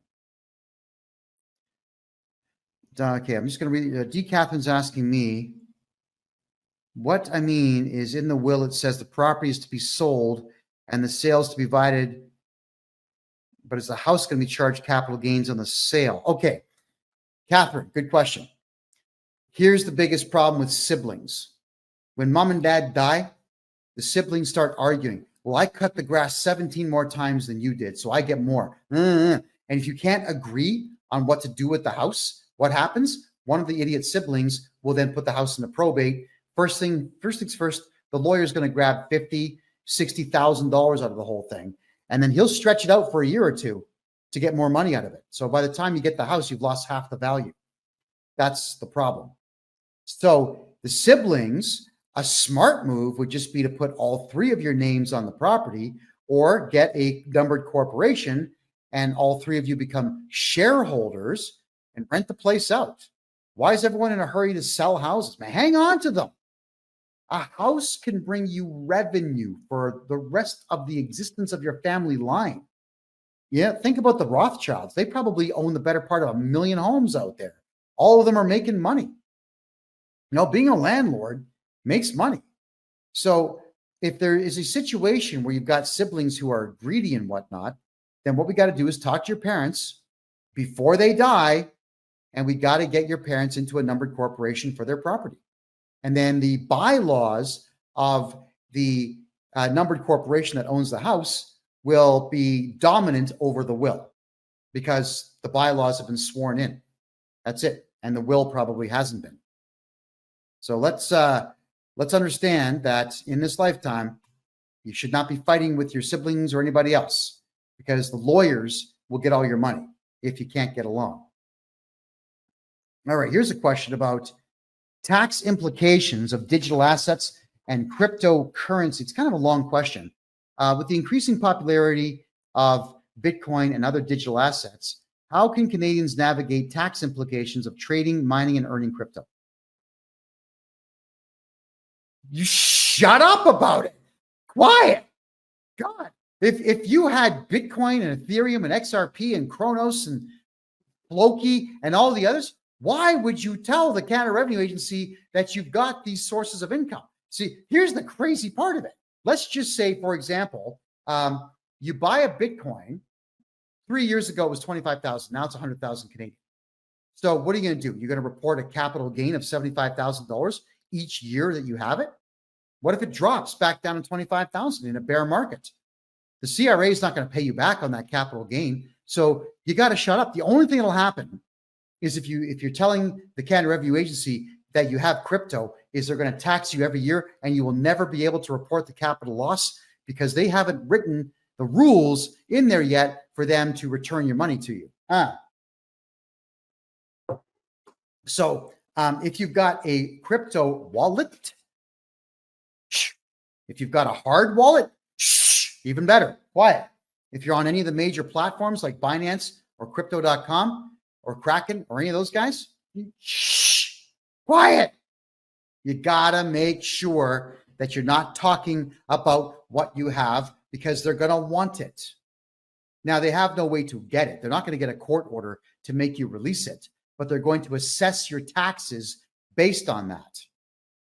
All right, that's what's going on there. So shut up. Mverse is asking, are you familiar with revocable trusts? Do I do them? This time next year, I plan to be an expert in them. I haven't done them yet, but I do deal with lawyers who set up trusts. They're expensive. So I haven't been recommending it. We've been hiding everything in numbered corporations because they're inexpensive compared to what a lawyer is going to charge for trusts. We'll get there. Canmore acquisitions will eventually be there. Don't worry about that. A year from now, no problem. What wallet do you recommend to hold XRP? Crypto.com is the one that I enjoy the most. It's got the ability to sell, buy, and trade, swap any currency you want. You could have mini Flokiata and buy Bitcoin with it. You could have Litecoin and buy XRP with it. You can bounce your money all over the place. And they've even got this really cool feature where I'm sure a lot of you have done this, where you've made a bunch of trades and you end up with, 10 cents of Bitcoin and 40 cents of XRP and 90 cents of Shiba Inu. And you've got like $9, but it's all in little pieces of crypto. Then you just go to crypto.com, you say cash in dust or convert dust. They call it dust in the crypto world. So you get your $9 into Bitcoin, right? They'll actually do all of that for you. It's a really cool platform. It's a lot of fun, especially if you bought, let's say 100 Bitcoins 10 years ago, you have a lot of money you can just play with. And I've played the up and down market with a lot of coins on crypto.com. It is fun. But I mean, Andrea, any of the standard wallets are going to be fine. It's going to be a matter of which one do you think is the best for you. Kraken has the good mobile wallet. The hard wallets, those ones are good. Margaret says, if the deceased person has a government pension, by not declaring their death, this income is still received. Yes, it is, in the way of checks or in the way of deposits. Right. So what you would do at that point, if it's checks, then you can simply just write down moved and don't cash them. All right. Or if it goes into the parent's bank account, you could leave that bank account open if you wanted to, earn interest on it. And when they ask for the money back, pay them back. You could do that. But yes, if you don't report the death to the government, the pension will continue to roll in. It's up to you what you want to do with it. I don't recommend doing anything other than eventually trying to get it back to them, saying, oops, we just forgot. Dad died, got hit by a car, and his torso was over there, and his head was 15 yards down that way. We just forgot. We forgot he died. So here's your checks back. Don't keep the pension money, as much as we'd all like to do that, as much as we all think it would be hilarious if mom and dad died, put their body in a freezer and just collect their pension until we die. That it's still illegal. So that one I wouldn't do at all. Let me just have a look at your questions here, folks. I'm going to check the Rumble room right now.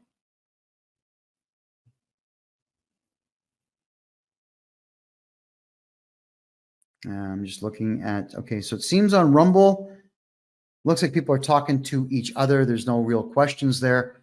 Let me have a look at the questions here. Will it affect your XRP value if crypto crashes if you're holding on crypto.com? No, if crypto crashes, doesn't matter where you're storing your crypto. If it crashes, it crashes. It goes to zero. I mean, it's dead at that point. I've had some currencies that have gone to like 0.00005. I've had that happen to a couple that I've invested in. You win some, you lose some. When these new coins show up, maybe they go up, maybe they don't. And sometimes, for example, I remember, it was called Mini Flokiata. I bought $800 worth, which got me something like 100 million coins, which was at 0.00001 penny. Like, it wasn't even a penny. It was 5 zeros, then a 1 after the decimal point. But I figured if it went to a penny, cha-ching. So I bought a bunch, and the decimal point moved 1 over. Wasn't enough for me to sell it, so I'm just going to hang on to it and see where it goes. Sometimes you win, and sometimes you lose. Investments are kind of wonky that way. The only real stable ones in the world are real estate, because everybody wants to have a piece of land somewhere. Alrighty. So I got a question here. How does the Canada Revenue Agency tax different sources of income? By issuing threat letters. Your sources of income could be the following: a job, a part-time job, a contractual employment position, commission sales, theft, dealing in drugs, like illegal activity. All these things could be income. Don't do illegal things. I'm just saying you can get your income anywhere. And if the CRA knows about it, they'll definitely want to tax it.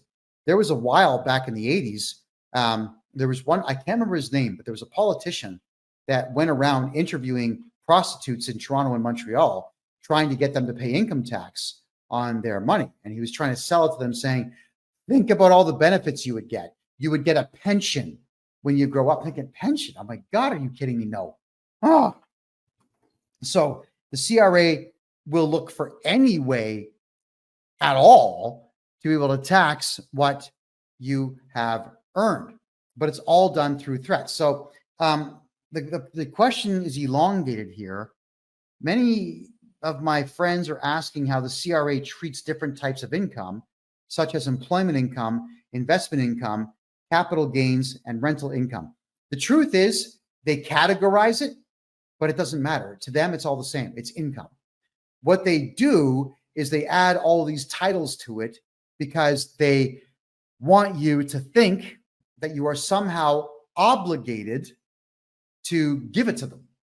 So on the tax form, they've got all kinds of crazy things like other income. And that's where you would put down things like prostitution and gambling, if you were so inclined to do so. So that they want it from anywhere. They don't care where they get it from. They want you afraid of the process enough to snitch on yourself about every income source you have. That is what they want from all of you. All right. So let's think about protecting everything you've got. And let's think about having me do your taxes so that we don't have to stitch on yourself about every little thing, especially if it's not even income. I mean, in some cases, there's a lot of folks out there, they get $10,000 given to them as a gift. And a bad accountant will say, oh, you got a gift, did you? All right. You got married and someone gave you a gift of 10 grand. Oh yeah, we're going to put that down because I don't want to lose my license. That's what they'll say. It's crazy. No, you don't want to declare gifts. Those are yours. You keep them. Speed Up says, what do you do with the letters? If you're referring to letters from the CRA, you definitely want to reply to everything. Whenever they send you a threat, you have to send your own threat back. I know exactly what threats to send, so you can hire me as your agent to deal with your tax issues for you. Rocket says her family just went through a death of the mother, but it's already in probate. Well, you can get something out of probate by simply telling the lawyer, dude, it's over. No more probate. We didn't hire you. We didn't ask for this to happen. Quite frankly, I don't know how you did it. Call the police. File a complaint saying this individual here is ripping us off. He's committing fraud over 5,000. Lawyers are grabbing all kinds of houses out there and sticking them in probate. But the message is for all you adults out there, find a way to get along. Arguing about who gets what is really stupid. Here's the deal. Do you really think that your life is going to be so much better if you get $8,000 more on your parents' house when mom and dad die? Honestly, because you did what? Because you're the one that fixed mom's garbage disposal, so you should get $8,000 more? Come on, man. Yeah, it's amazing how people just can't be happy.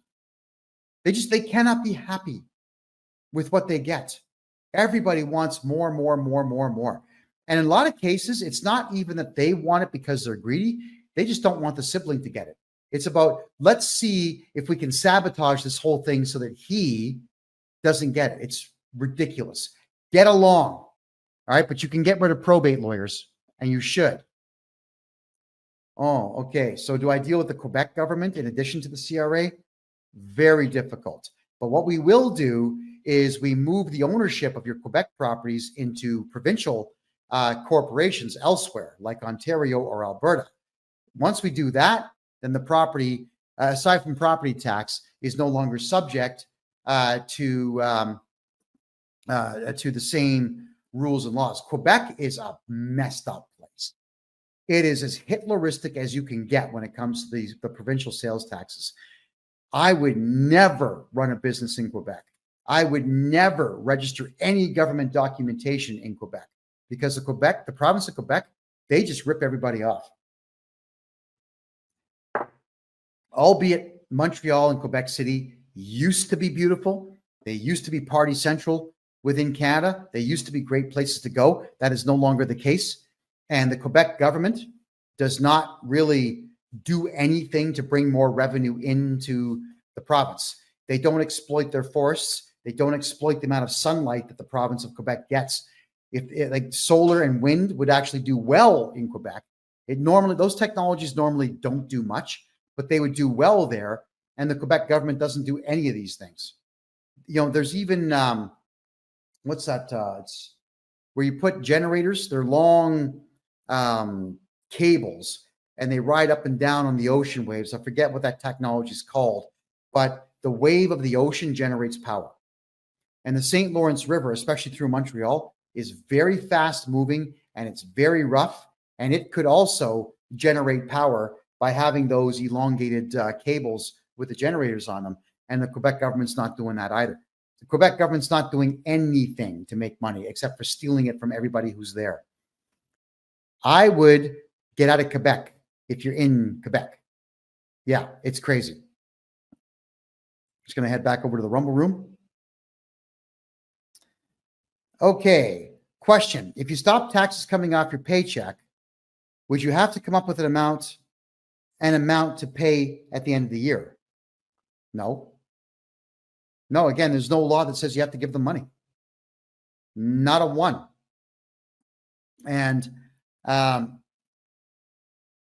if we do your taxes properly and we get you all the appropriate write-offs that you're allowed to have, vehicle, if you're using your home for business, we can write some of that off. If you're using your vehicle for business, we can write some of that off. It's all kinds of things that we can simply write off. Medical expenses, legal expenses, your accounting expenses. We can write all these things off. Let's get your income down as close to zero as possible. And then we just send in your tax returns, because what we do is legal. If all your write-offs are legal, then we submit them. And the CRA is going to be hard pressed to say no to them because they're going to be factual. That's how we do it. So even if you have a 9-to-5 job, should you still have an incorporated company set up? Yeah. Yeah, you should, because you can use that as a holding company and put all of your money into that corporation. And if you have a 9-to-5 job, you got to be talking to me about all the write-offs that you're allowed to have, which are many.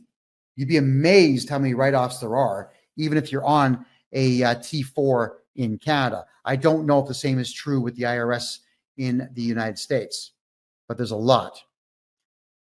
You can actually ask your employer to stop taking taxes. Yeah, you can ask anybody anything. I mean, you could ask me to shave my head. I'll decline, but you can still ask. You could ask your boss to stop using the T4 for you. In some cases, you could say, hey, boss, do me a favor. Fire me.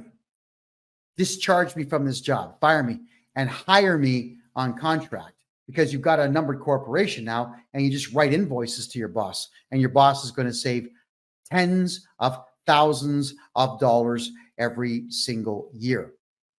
If you have a company and you're not willing to have robots doing all the job, you want to pay people to do the job, great. Be fair with them. and let them write everything off. Let them have numbered corporations. Put everyone on contract. Forget this T4 nonsense. There's no law. There's no law. There is no law that says an employer must use a T4. Employers choose to do that. Okay, everybody? They choose to do that. And whenever I ran companies in Canada, I always chose to never do that. There's no benefit to it in any way. There was going to be a lot of money I would have to spend in order to write those T4s for people, something I'm certainly not willing to do. So no, I would never in this lifetime do a T4 if I was an employer. You can always give it a shot. There's no harm in trying to get someone to, I guess, see the light. Just present it to them saying, hey, boss, check it out. I'm going to save you $36,412 per year every single year. What do you say? Oh, and it's not going to cost you anything. What do you say? And then you tell them, look, I've got this new numbered corporation. Here's my custom invoice. I want to invoice you every Friday for my 40-hour work week or my 50-hour work week or whatever your number of hours are in the work week. That's exactly what you're going to do. All right, is just bring it forward. It's all in how you sell it. You want to make sure that when you're trying to get someone to do something, you always have to play to their greed. Never say, can I have a favor? Don't do that. It's, hey, boss, going to save you some dough. Check it out. Pre-do your numbers if you need to. Figure out what the actual numbers are. Pre-do them and tell your boss, hey, look at this. I'll save you $37,000, $51,000. I'm going to go on contract. Fire me. There's no benefit to it. The only time I would say don't get fired in that particular fashion is if you have full dental coverage, full medical coverage, full everything. In which case, get veneers done, get everything done you need to get done on your mouth and on your kids' mouths, your spouse's mouth, get all that stuff done, then ask. Take advantage of the company plan if it's there, because those things are used as a I guess a way to get in better talent. And it works. It absolutely works. But I would still rather pay for my own dental. If I was, let's say, being paid $200,000 a year to do a job, if I'm on a T4, I'm going to lose about $90,000 to the government, plus all the extras that go with it. Or, I just keep the $200,000 and I can afford anything. Because even if I've priced things out. If I got, like my teeth aren't bad, but if I got brand new veneers covering my teeth right now, I could get the whole thing done for $6,000. So I'd rather just not pay tax and not have dental. Just pay for my own dental. I'm fine with that. What about nonprofit organizations? Power Love, what about them? If you could expand on your question, please. I'd like to address that for you. All right, here's one. What's the deadline for filing my taxes? What happens if I miss it? April 30th. What happens if you miss it? If you didn't make any money, nothing. If you're at the poverty line, nothing. So it doesn't matter. What happens if you miss it or you're going to miss it? You fax them a letter telling them that you have brain cancer or your cat's got cancer or your pet snake's got cancer. Somebody's got cancer and you're dealing with it. I need an additional 90 days, and they usually will grant it to you so long as you let them know in advance. So the penalties for filing late only exist if you're not using me as your accounting specialist, okay? That's how it is. Most accountants will just go right ahead and write the penalties in for you because most accountants suck. They really suck. How do I maximize my tax refund? Okay, there's a bit more to it. It's a bit scrambled. Hold on. Okay. Should I be contributing to RRSPs to reduce my tax? No, never. The Registered Retirement Savings Plan in Canada, this scam, I was a kid when this came out. It's a scam. All right. So what they do is they tell you that you can put money into your RSP and save a little bit of tax each year. But then when you take it out at retirement age, they just tax you on all of it. to the tune of 48%. Why would you bother investing in something that's not an investment? And the part that really gets on my nerves the most is that the banks who hold your RSPs or the fund companies that do, they actually will hold your taxes back on that particular day, the day that you cash them all in. Now, there are ways to cash in your RSPs and get about 30 to 40% tax reduction. I know how to do that. It's not easy to do, but it's worth it for you to do. So if you ever want to get some savings on that, let me know. Do not get into RRSPs in Canada or GICs. Forget that nonsense. Buy Bitcoin, buy XRP. You'll make a lot more money on that stuff than you ever will on anything the Canadian government has issued in the way of a savings plan. It's all a lie. It's a lie. Just like tonight's show is called, we got acts, laws, and lies. So we've covered acts, we've covered laws, and now we've covered lies. That is all that they do, is lie to you, to frighten you into giving them money for nothing. Speed up. How do you contact me? Could everybody please put my website address right now in the chat room right here on TikTok, please, so that our good friends can get a hold of me and get their taxes brought down to zero where they should be. What should I do if I make a mistake on my tax return? Call me. We're going to look at the mistake, scrutinize the mistake, and refile your taxes. You could refile your taxes back. They say it's only 10 years, but if you do it my way, you can go back as far as 15 years. You can look at all the mistakes in your tax return, every mistake that was made, and resubmit the correct version. Because the CRA, heaven forbid we give them incorrect information. Oh my goodness. So if you're coming to me to get your taxes done, in a lot of cases, I go back 10 years and I fix every mistake that was ever made by the previous accountants or sometimes yourself.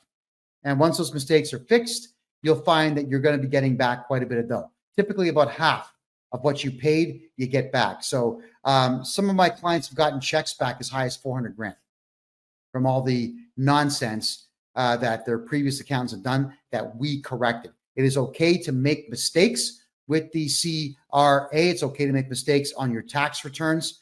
Hire me, and I'm going to fix them all right up. Wow. Well, that's a lot of great questions tonight, everybody. I want to say thank you very much for all your questions. This is the Real Estate and Money Show, where we talk about real estate, money, and taxes. I know tax season's coming soon, so we're going to be covering a lot more to do with taxes. Thank you for the heart. Than we are real estate right now. But come the new year, there are some very big real estate projects I'm involved in here in Panama and a couple in Mexico. So I'll be sharing with you a lot about how to invest properly internationally to make the most out of your hard-earned dollars. My God, because it is so difficult to make money these days and so easy to spend it because the price tag on everything is through the roof. And it's all artificial. It's all by design. And it does nothing but hurt we the people. So let's fight back a little bit by getting me to do your taxes for you.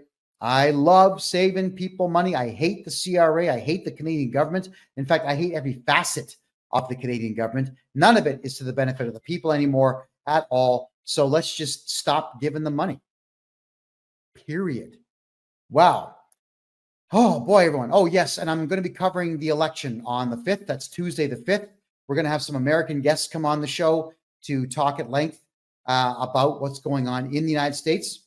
April or June is definitely coming on. There's going to be a few other surprise guests for Tuesday's show. We'll cover the entire election for at least 4 hours, possibly 6 that night. So we're going to be starting a few hours early.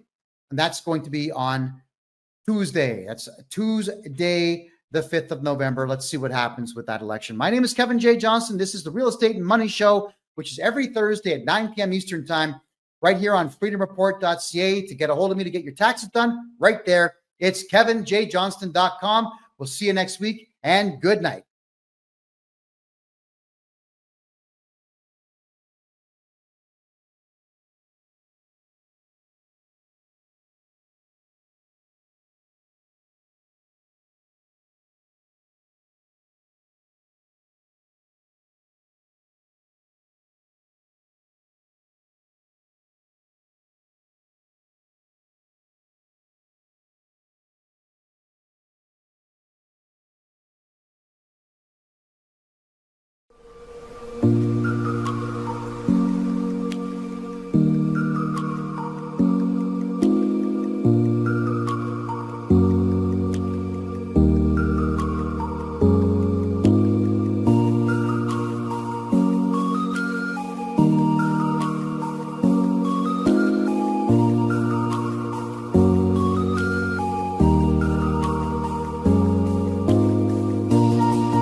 everybody, Kevin J. Johnston here. I am on the roof of this amazing place with this amazing city behind me here.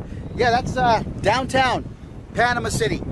For those who think that I'm in a third world country, well, very not, as they say. I'm standing on a rooftop of a condominium down here that has been built with gentrification in mind.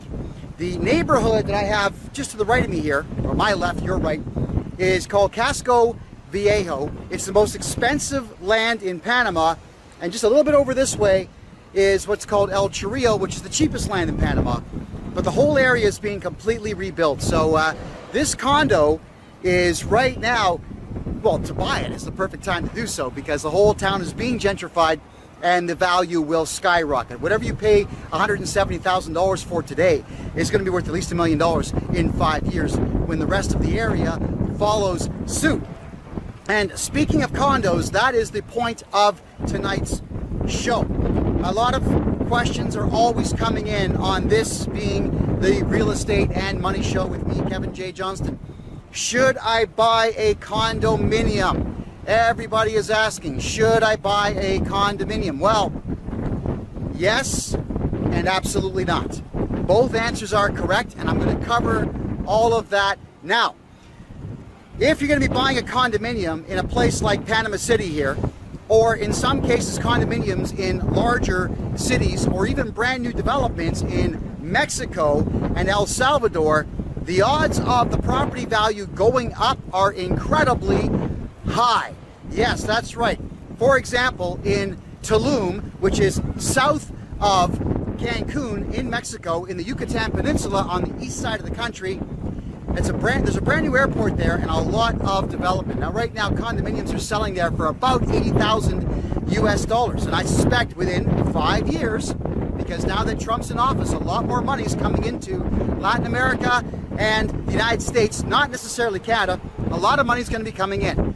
Americans who will have more net worth are going to be buying these properties up, prospecting for future value, future resaleable value, which is exactly why I'm buying property down here in Panama, because I am thinking 5 years down the road. I'm thinking about my retirement now. I'm 53 years of age. I'll be 60 in 7 years. I am closer to 60 than I am to 40. So I do have to look at all of the ways that I can retain my wealth. So let's talk about wealth retention first, and then I'm going to dive into condominiums so you get a really good sense of what I'm talking about. Wealth retention is incredibly important. In Canada, the Bank Act is going to expire. It was going to expire. The Federal Bank Act was going to expire on June 30th of next year. But thanks to me and my show, the Canadian government, after I told Canadians, get your money out of Canada, do a bank run, clear everything out of your accounts and come to Panama, as soon as I said that, the Canadian government put a 2-year extension on the end of the Bank Act. But when the Bank Act of Canada expires, that means that the Canadian dollar can be, if they choose to, dissolved and replaced with the central bank digital currency, which they were planning on doing last year in Canada, and it did not get done because the Liberal Party of Canada is far too disorganized. If they were more organized, they would have got it done, but they're not, so they didn't. With the Bank Act expiring, Canadian dollars that right now are worth about only 70 cents of the US dollar will continue to drop in value. Now, how do you retain the value? Gold and silver. You definitely want to buy gold and silver. Now, even though the Canadian government has sold off all of our gold reserves in Canada to China, of all places, there's nothing to back the currency. There's still gold being minted as bars and coins within the country. Funny enough, as terrible as Canada is at everything, it's actually good at maple syrup and gold and silver bars. They're even pressing copper bars and copper coins right now, which are still a decent investment. They won't go up as fast, but still a good thing to have. So if you want to retain your wealth, doing it in Canadian dollars is pointless, but doing it in gold and silver is absolutely the way to get that done. There's a lot of information that I can provide to you whenever you buy yourself a consultation with me. I'll guide you down the correct pathway to getting your hands on gold and silver the good stuff, the 99.9% pure stuff. That's the stuff that you want in Canada. Wealth retention also comes in the way of property, real property. When I say real property, I am talking about things that you can live in, all right? You can live in. Let me address one more thing though before I do property. Crypto. A lot of you say, I'm not getting into crypto, it's a scam, they can just shut the electricity off, blah, blah, blah, blah, blah. It's never gonna happen. The world leaders out there are not going to allow the power grids to fail. Why would they want that to happen? All money in the world is digital now anyway, except for gold, silver, and copper bars. All of it's digital. So if, let's say, the Russians did something stupid, like nuke the Ukraine, all they're gonna do is melt all the phone lines that run their transactions on a secondly and microsecond basis. Countries around the world are not going to be firing nukes at each other, and they're not going to be sending out EMPs to knock out the electrical grids, because if you do knock out an entire country's electricity, you can't trade with that country. And the governments know this, so don't ever concern yourself with electricity not being available. You got to keep in mind that CANDU nuclear reactors are still the best in the world, and there's lots of them around the world. In the province of Ontario in Canada, so much electricity is being created in that province that the province of Ontario has to pay the state of New York to take it off the grid. So it's abundance. It's out there. Don't worry about it. Crypto's the way to go. Bitcoin is amazing because it's going to be worth 150,000 US by this time next year. It will enter a bear market early in the year. It might drop back down to about 40,000. When it does, I'm putting every penny I have into it to make sure that I can quintuple my money in the future. Ethereum it's okay. It's mostly used for digital content, video games, music, ebooks and whatnot. But XRP, this is the new up and comer. The Russians have indicated clearly that they want to go with XRP. Why? Because it's only 71 cents Canadian per coin right now, as opposed to $100,000 Canadian per coin with Bitcoin, which means it's going to be more widely available and more widely used by the people of Russia and all the surrounding areas. The former Soviet republics, for example. Imagine Kazakhstanis being able to buy Bitcoin. They simply cannot. So they'll be into XRP. If XRP becomes the official digital currency of Russia, you can expect it to go past $50 per coin. Imagine buying coins at 71 cents and then having them go past 50 bucks a piece. So I'm buying XRP for quick investment income, and I'm buying Bitcoin because that's my digital gold. I buy silver, I buy gold, and I'm buying pressed copper coins. But now, property. You have to have a diverse portfolio if you're going to continue to try to live in Canada or do business in Canada or have some wealth in Canada. Some cash, some US cash, some gold, some silver, some crypto, and absolutely a property. So many of you out there are just absolutely dying to sell your houses. Don't do that. You don't make money selling property. You make money hanging on to property. First off, you get the appreciation value, but then you can rent it out. Let's say you've got a big house. You could rent out not only the top floor, but the basement as well. You could rent the driveway out to somebody who wants to park a car. You could rent your backyard out for anybody who wants to do storage. Let them build a shed in the backyard and let them store your stuff. If you have a garage, you can make that an apartment. Make an extra 800 bucks a month on that. Make money on your property. Don't liquidate it, because what happens to the cash after property becomes cash? It doesn't go up in value. Canadian banks right now are paying 0.01% interest on money. In downtown, right here in Panama City, there's 52 major banks. I made a presentation to the mayor of Panama showing him how the banking system in Canada works, and they all just lit up. What? For $1 million in the bank, you get 0.01%? Put $1 million in the bank here, you get between 7 and 12. Holy smoke, you can make $70,000 a year just in interest, and then let it sit and compound it. My God, Canadians are getting ripped off big time. So you gotta have property. You wanna hang on to your property, but you wanna buy houses, farms, or vacant land. I cannot stress enough about the condominium market. I will talk about Panama shortly. I want to talk about the Canadian condominium market, and I want to talk to you about it so that you fully comprehend where I am coming from. It is absolutely urgent that you understand precisely what I am saying to you now. Condominiums in Canada are the stupidest thing you can buy. It's dumber than buying a car.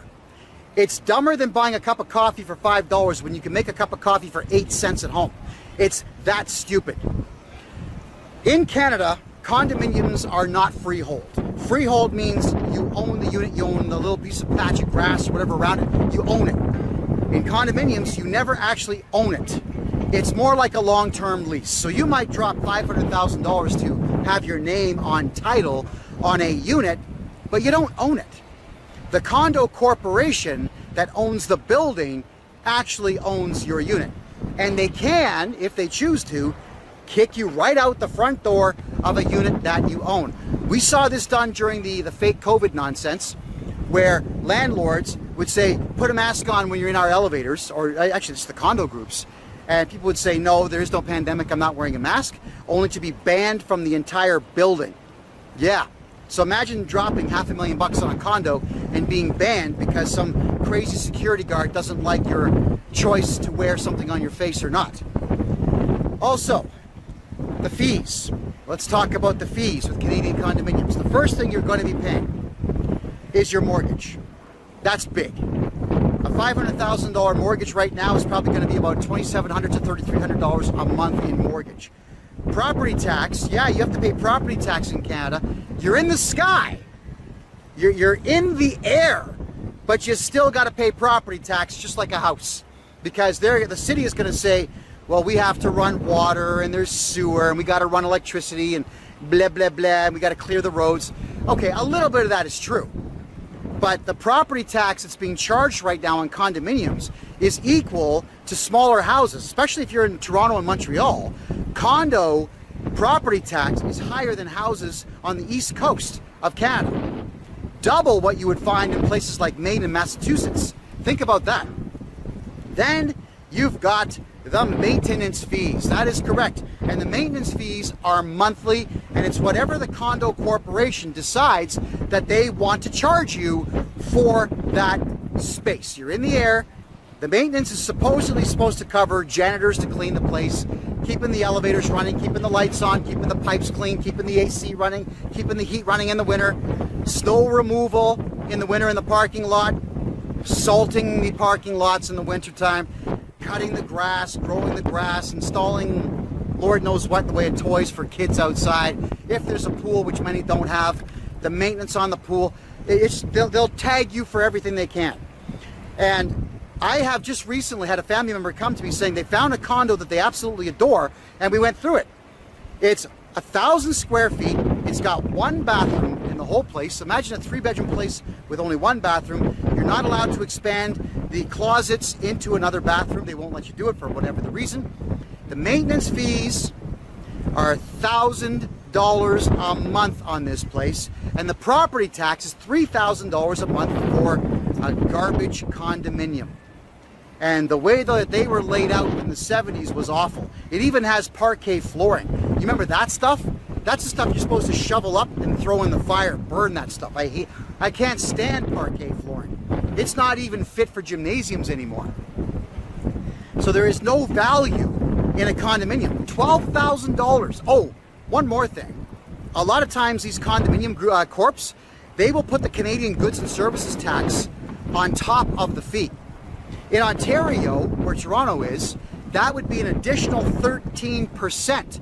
So the maintenance fee is $1,000 plus $130 in tax, plus the property tax, plus the mortgage, plus the parking space for $100 a month you got to pay, plus. It will be the better part of $3,000 a year for electricity in a place like that in Toronto. It's going to be about another $3,000 for gas, for the gas-powered heater in there. Then you've got your $70 a month for water. It is absolutely crazy to even consider buying a condominium anywhere in Toronto. Now, if you think that condominiums are not like that anywhere in Canada, you are wrong. They are absolutely like that in every single Canadian city. All the fees that you have to pay are just not worth it.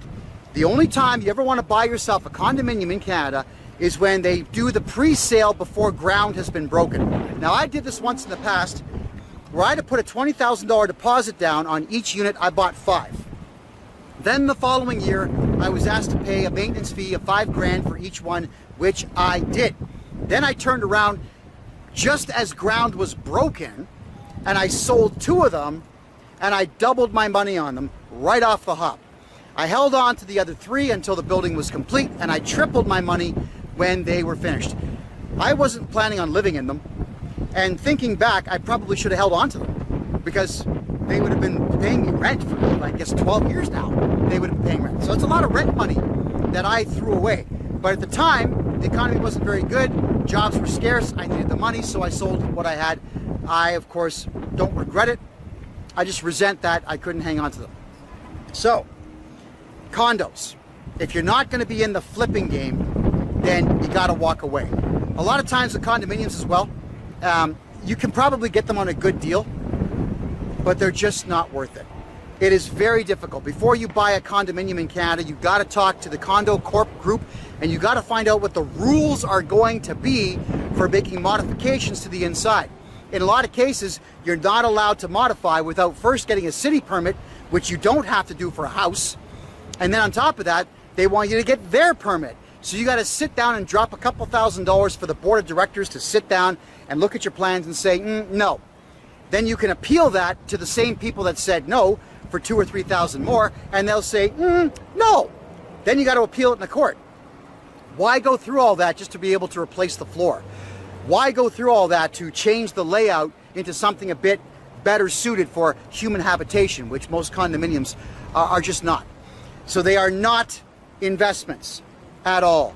They are nothing but a drain on your resources. The odds of you recouping all of your money on a condominium purchase in Canada are slim to none. The odds are very good you're going to lose money on them. Now, trust me when I say this one, I've worked on more than 500 tax files for clients this year, and out of that, over 50 of them bought condos and sold condos, and all of those people lost money on every single condo. Every single one. Because even the new builds, although they have warranties, good luck getting them to come back and fix anything that's on warranty. It doesn't happen. You can sue them, you can win, they're still not going to pay you. So that is the problem in Canada. When you sue, you don't have any recourse to get paid. Why put yourself through it? The condominium market in Canada is completely flooded. If you're looking to buy condos because you like condo life, sure, be my guest. I actually like condo life here in Panama, but the condominiums here are definitely higher quality. And there's a lot more perks to them, such as rooftop pools, gyms, and access to the public. Good access to the public. Like this building right here, this first white one right here, it's a hotel called The Sands, and this hotel also has residences you can buy. It's got a pool that's almost 25 meters long on the 15th or 16th floor, and if you look at the rooftop, it's got 2 nightclubs, a restaurant, zip lines, amusement park rides, rock climbing wall, the whole bit. So there's a lot of perks here. Panama wants you buying property here, so you get a lot of really cool things that come with your condo purchase. So in Canada, don't do condos. But here in Panama, you can do condos, and you can do quite well on them. So in the building that I'm currently in, a beautiful corner lot is selling for $165,000 US. Now with that, there's a maintenance fee of $100 a month. That's it. It's $100 a month and 0 property tax because you're in the sky. And the Panamanian government says, yeah, you know what? They're in the sky. We're not going to charge you property tax. The building pays property tax, but the individual units do not pay property tax. And I've made an arrangement now for a lot of you who are looking to move your money very quickly. Let's say you've got Air Miles credit cards or those gold Visa cards that have all kinds of benefits to them, and they give you prizes based on what you spend. You can actually buy a condominium in not only this building, but over there in the Sands through me just by going boop with your credit card. Yeah, we can do a credit card transaction to buy you a condominium that you can in turn Airbnb out. Now, Panama has some weird rules inside the city where you can only Airbnb your property for, I think it's 45 days minimum. But this building here, the arrangement was made that you can do it for one night. And that's where the money is made, on very short-term rentals. So why would you not want to Airbnb out a place that you can buy on a credit card? Get all your points on your credit card and then pay your credit card off. Congratulations, you just moved $160,000 US, 200,000 Canadian, out of the country in one transaction on the phone. These are the opportunities that await you in other countries around the world. So don't think for a second that you can't move money here quickly. You can absolutely move money here quickly. To buy a condo here in Panama is nothing but pure profit, because Panama City is right now working incredibly hard on the complete rebuilding of older infrastructure. Roads are being rebuilt. Sewer lines are being rebuilt. New electrical lines are going in. When you compare Panama to Costa Rica, Costa Rica has power failures 5 to 10 times a day. Panama has had 3 since I got here. 1 for an hour because someone drove their car into a power box, and 1 for 30 seconds. And that's it. Panama's got their electrical grid down pretty solid. Yes, it's a developing country, but it's developing quite well, as you can see. The malls here in Panama are better than all the malls in Canada right now.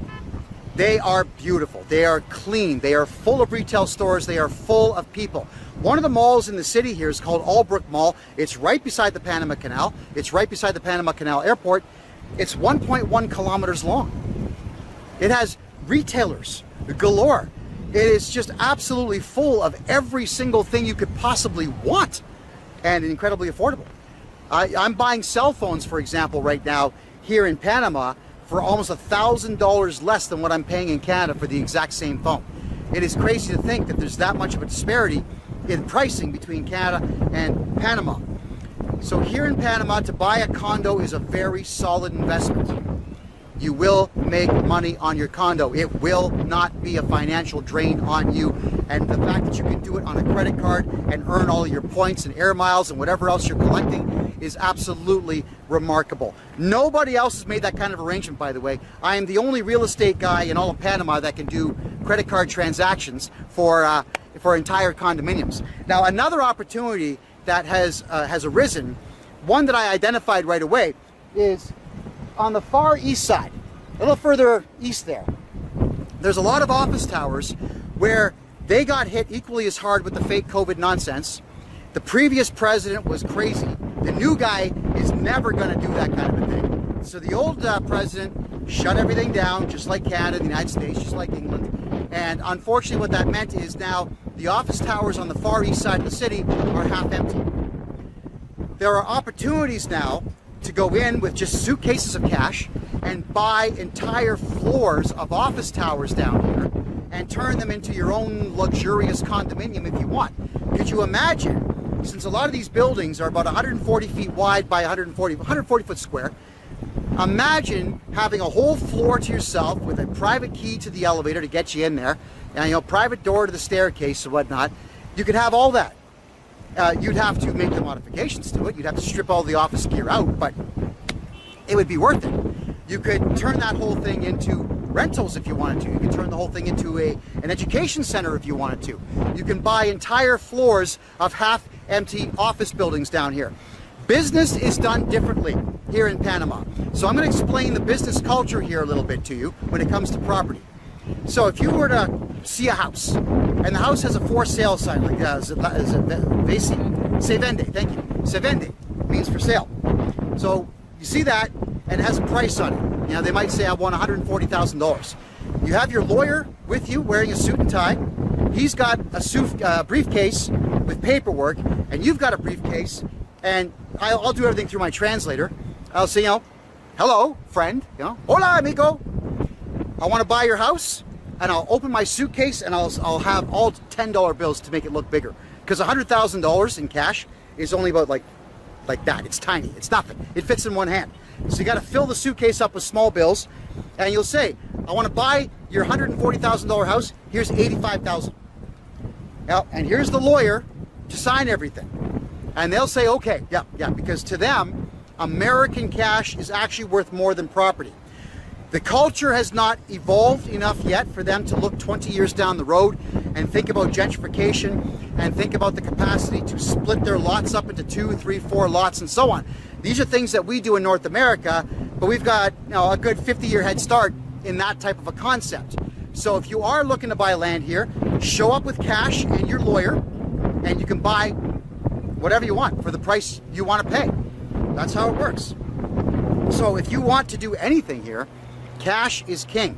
It is very easy to get cash here in Panama, and it's actually very easy to open up bank accounts here in Panama. There's 52 big banks in this city right here. 52 big banks.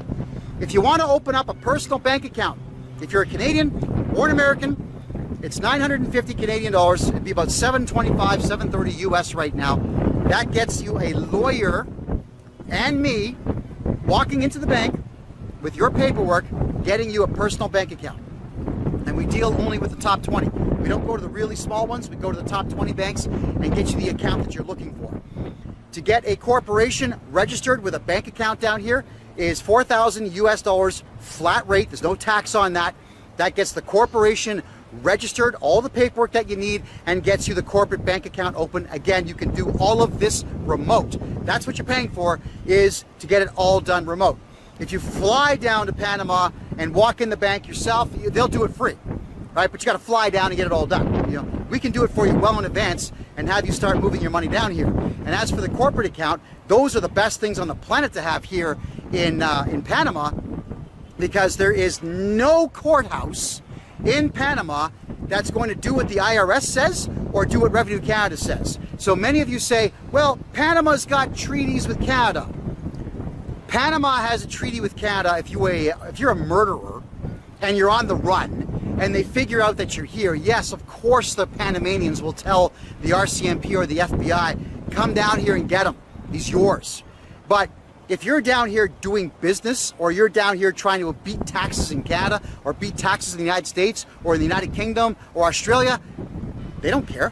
They're happy that the money is here.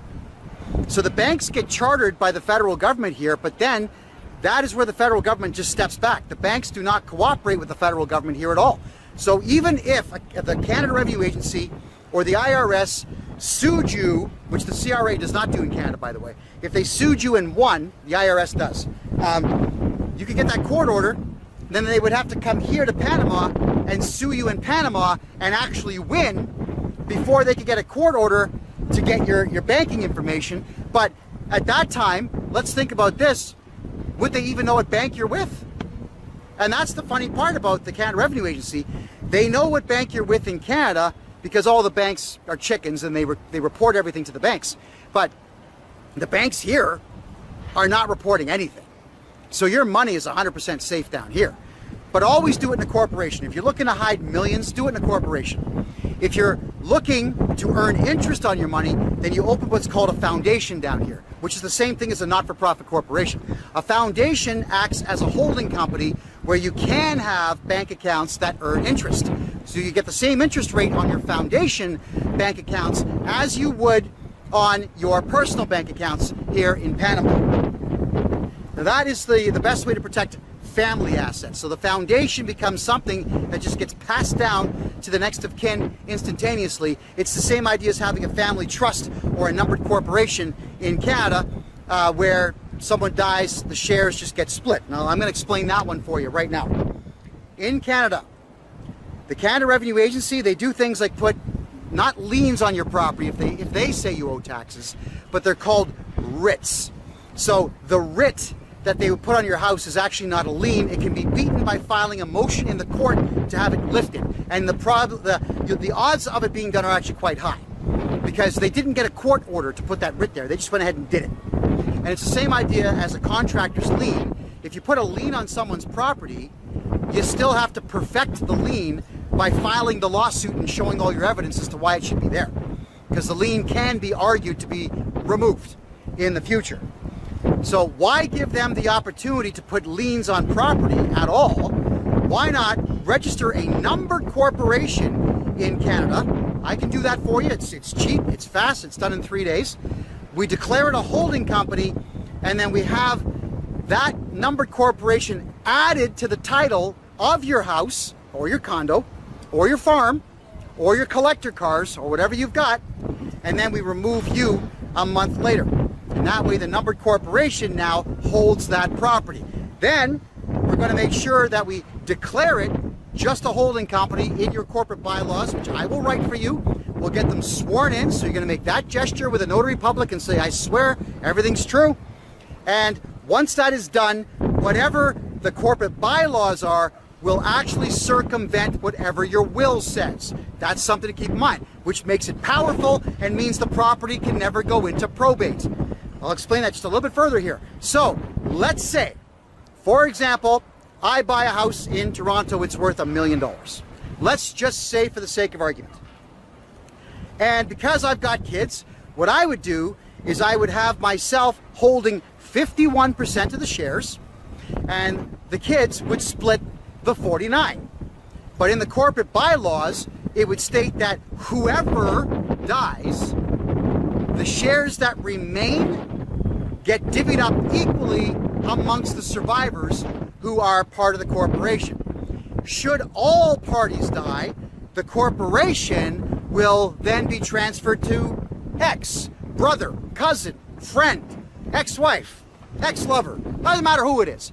I can designate in the corporate bylaws who it goes to, which will absolutely annihilate the capacity for any lawyer to grab the property and stick it into probate. Because this is something you have to avoid. Lawyers right now, there's too many of them in Canada. They don't have anything to do.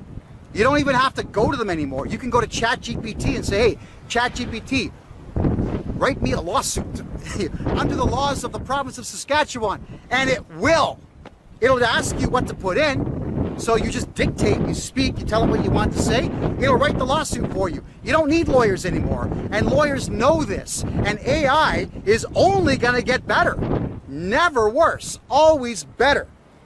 So these lawyers are looking around and trying to find people who are old. They're looking for senior citizens. They're going through records.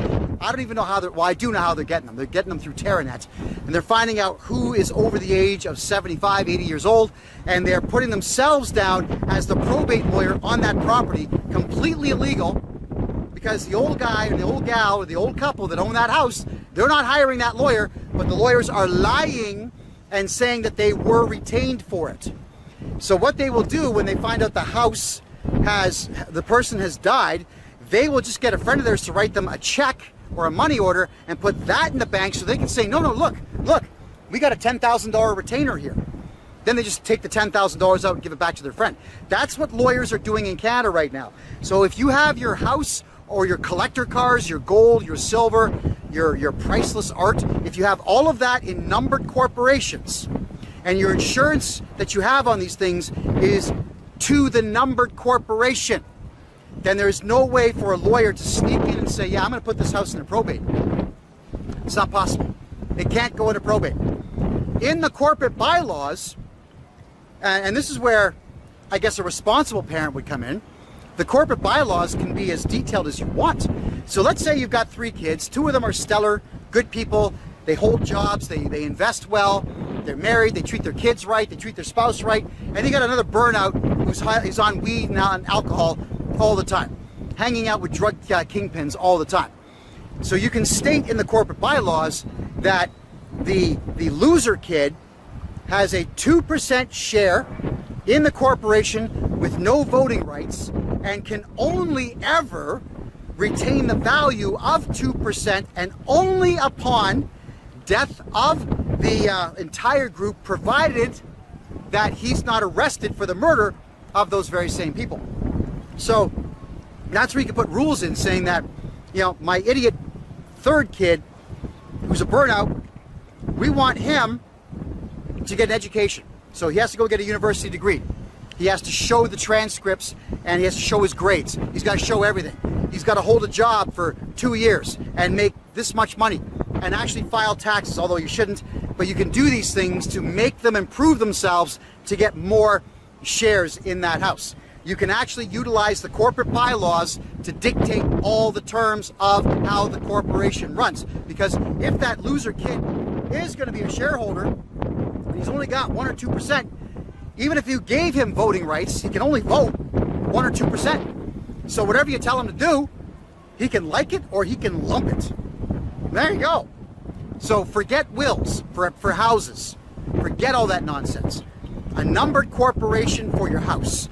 Ideally, you want another numbered corporation for all of your savings and all of your money, because you can put your money there. These are not corporations that make money.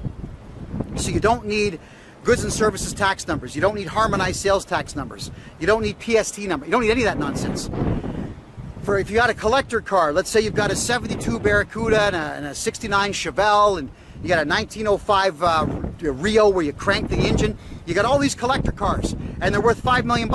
You put those into another numbered corporation, separate the cars. And again, through the shareholders agreement, you could say, I have 51%. They can never be sold until my death, provided my death is not murder. And then dictate the terms of what these kids do with these cars. You know, you could even state that the cars can never be sold unless they get a certain value for the car. That the cars, if they are not going to be driven, must be put into a museum. Or you can dictate everything. It's your corporation, you dictate. Now, the kids can vote, they can outvote you after you're dead. They can do that, but at least what you're doing is you're establishing the rules of the corporation. You're keeping the government away from what you own, and you're also keeping these crooked, filthy, conniving, sneaky, nasty, vile, useless lawyers away from everything that you've worked so hard to get your hands on. When you're out there earning some more, it's yours. Don't give it away to these lawyers. Don't waste your money in Canada buying condominiums. Please don't do that. Don't waste your time even with townhouses, because you got to remember, if it's not what's called a freehold townhouse, you don't own it. You just don't own it. The condo group owns it. They will give you a difficult time about everything. The color of your curtains. If you put a Canadian flag or an American flag on the front, you can't do that. If your car has a loud paint job, you can't park a pink car in your driveway. It's worse than a homeowners association. This is the crazy stuff that people do because losers like to control the lives of others. If you don't want your life controlled, buy a house. Buy a house that has land, because you can always grow on the land. Eventually, one day, you could knock the house down and build two and sell both. You can sell a house to developers. You can't sell a townhouse to developers. So you always want to have the option to sell a place of yours that somebody else wants to just rip down and start over. Let them do it. Once they buy it, that's up to them. But please get your hands on something where the value is always going to be there. One more thing about condominiums I forgot to bring up. This is a very important one. Is sometimes the entire condo corp or the entire building gets sold to an outside group. Now, where do you think most of those groups are coming from? China, United Arab Emirates, Saudi Arabia, yeah, those countries there. India, yeah. These are countries that have awful cultures that are not wrapped around personal freedom and individuality. They do things their own way. And when they start doing things their way, they are no longer catering to your culture, to Canadian or American culture. They're catering to their own. Which means what? The value of the entire building drops, the maintenance fees go up, and the value of your individual unit goes up.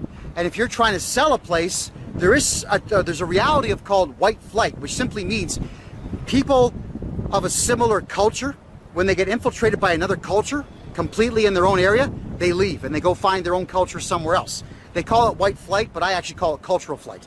That happens.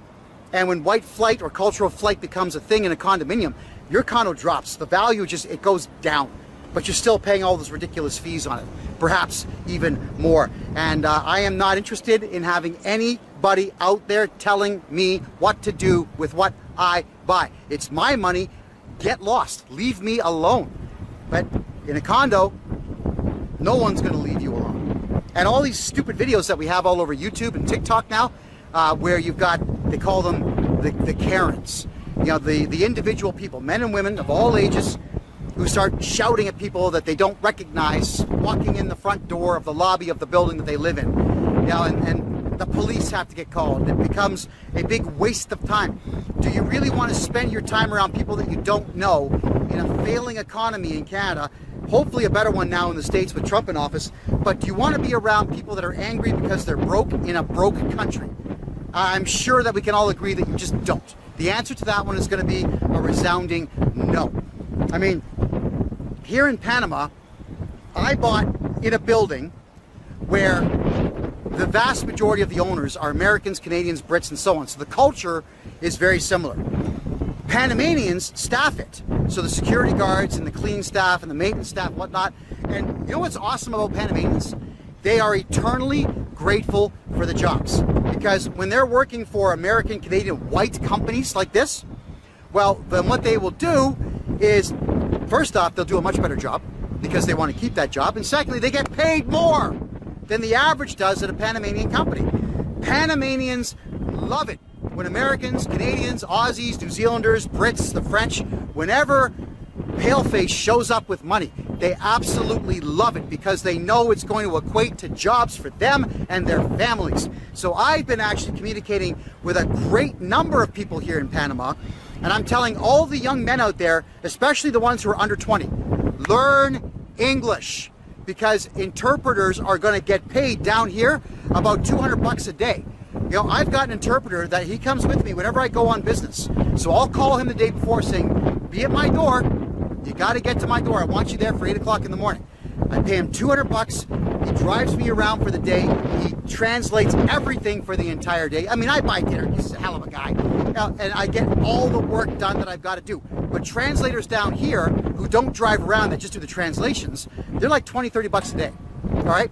I like to pay fair because when I see someone who brings a lot of value to my life, I'll pay them for it. But you can get away with the lower budgets down here. Because in a lot of cases, a Panamanian family, the whole family only makes about 2,000 US a month, but they're happy because they can pay all their bills with that, and they can actually put some away for a rainy day. Because the locals here, like I do now, they know where to shop to buy groceries for 20, 30 bucks a week. I'm buying groceries for 30 bucks a week. It's amazing. If you're coming down here, I'll show you where to go to get deals like that on food. And the food here is absolutely fantastic. So to recap this entire thing before I get going here is to retain wealth in Canada and the United States. Some cash, some gold, some silver, possibly copper. If you know how to get into Sri Lanka and buy tens of thousands of gems and bring them back, sure, try that too. Gold is better than gems. You definitely want crypto, XRP and Bitcoin. Bitcoin to hold it for higher value later. XRP because it will shoot up and you'll be able to use it anywhere in the world. And then you want to have real property. Condominiums in Panama, yes. Condominiums in Canada, no. If any of you want to have yourself what's called a concrete bank account, which is buying a condominium down here in Panama, especially here in the city, and renting it out, let me know, because we can just do one transaction. It'll take an hour, maybe less. All that's going to happen is I'll sit down with the lawyer and you and me and the owner of the building. Everything will be done on Zoom. The contracts will bounce right back and forth. You'll be able to record the call yourself, just so you've got it, and we'll run the credit card, get you your condominium. You've now just transferred X number of dollars outside the country. And if you're going to be buying property here on a credit card in Panama, let me know in advance, because we got to find out which card you want to use. I really want those of you who want to do this kind of thing with me down here to use your Air Miles credit cards or your Maple Leaf bonuses, whatever type of points you can get, use that card. I'm just going to leave you with a story here. If you're in the city of Mississauga, there's an area of nothing but car dealerships. It's called the Aaron Center, the Aaron Mills Auto Center. Thank you. And in there's about 20 car dealerships. All of them are in there. Now, back in 1994, there's a bunch of them got together. They wanted to have pixel boards put outside. Now they would have TVs on the road, but pixel boards were all the thing. Like, you know, that kind of yellowish light fixtures that you used to see outside that you could have scrolling text on. They did that to say, hey, there's car dealerships here. So what happened is, back in the early 90s, these signs were $40,000 each, and they got 3 of them made. So the guy that coordinated the whole thing with all the other owners of all the other car dealerships, ready for this? Paid on his Air Miles credit card. Yeah. And this is back in the 90s, the early 90s. So $40,000 was a lot of money back then, I'll tell you. So he ends up walking in the room and says, hey, Kevin, check this out. And he shows me his air miles. He said, see here, I can fly for the rest of my life on one transaction. I'm thinking, Ben, tip my hat to you. Yeah, bow. Oh, wow, clever. So that is the type of thing that we can do. Get your points credit card set up, buy a condo down here with your credit card, get a hold of me for a paltry 950 Canadian. We'll get you a bank account open here where your money is safe in Panama. For 4,000 US, we'll get you a corporation registered and a corporate bank account here in Panama where your money is safe. There's all kinds of ways to make money, just not in Canada. If you're staying in Canada, my advice today is how to hold on to your wealth, but not to get rich in Canada. You want to get rich, you got to leave. There's money in Argentina, Brazil, Colombia, Panama, El Salvador, parts of Mexico, not all. You know, right now, Eastern Europe, Russia, there's money floating around everywhere. United Arab Emirates still makes a lot of money. There are places to go around the world where money gets tossed at you. All you have to do is put on a nice suit and tie, speak well, have gorgeous skin, and you're in the room and you're getting paid. That is just how it works around the world. Canada is dead. It's not coming back. There's no point investing in a country that deliberately sabotaged itself for the last 10 years. When a country is done, it's done. You have to just let it die off, and 100 years later, your great-grandkids could one day consider buying property in that country, because maybe, just maybe, a couple of strong leaders will come up from the ashes and rebuild to its former glory, or maybe close to it. Not gonna matter. I have no intentions of being here in 100 years.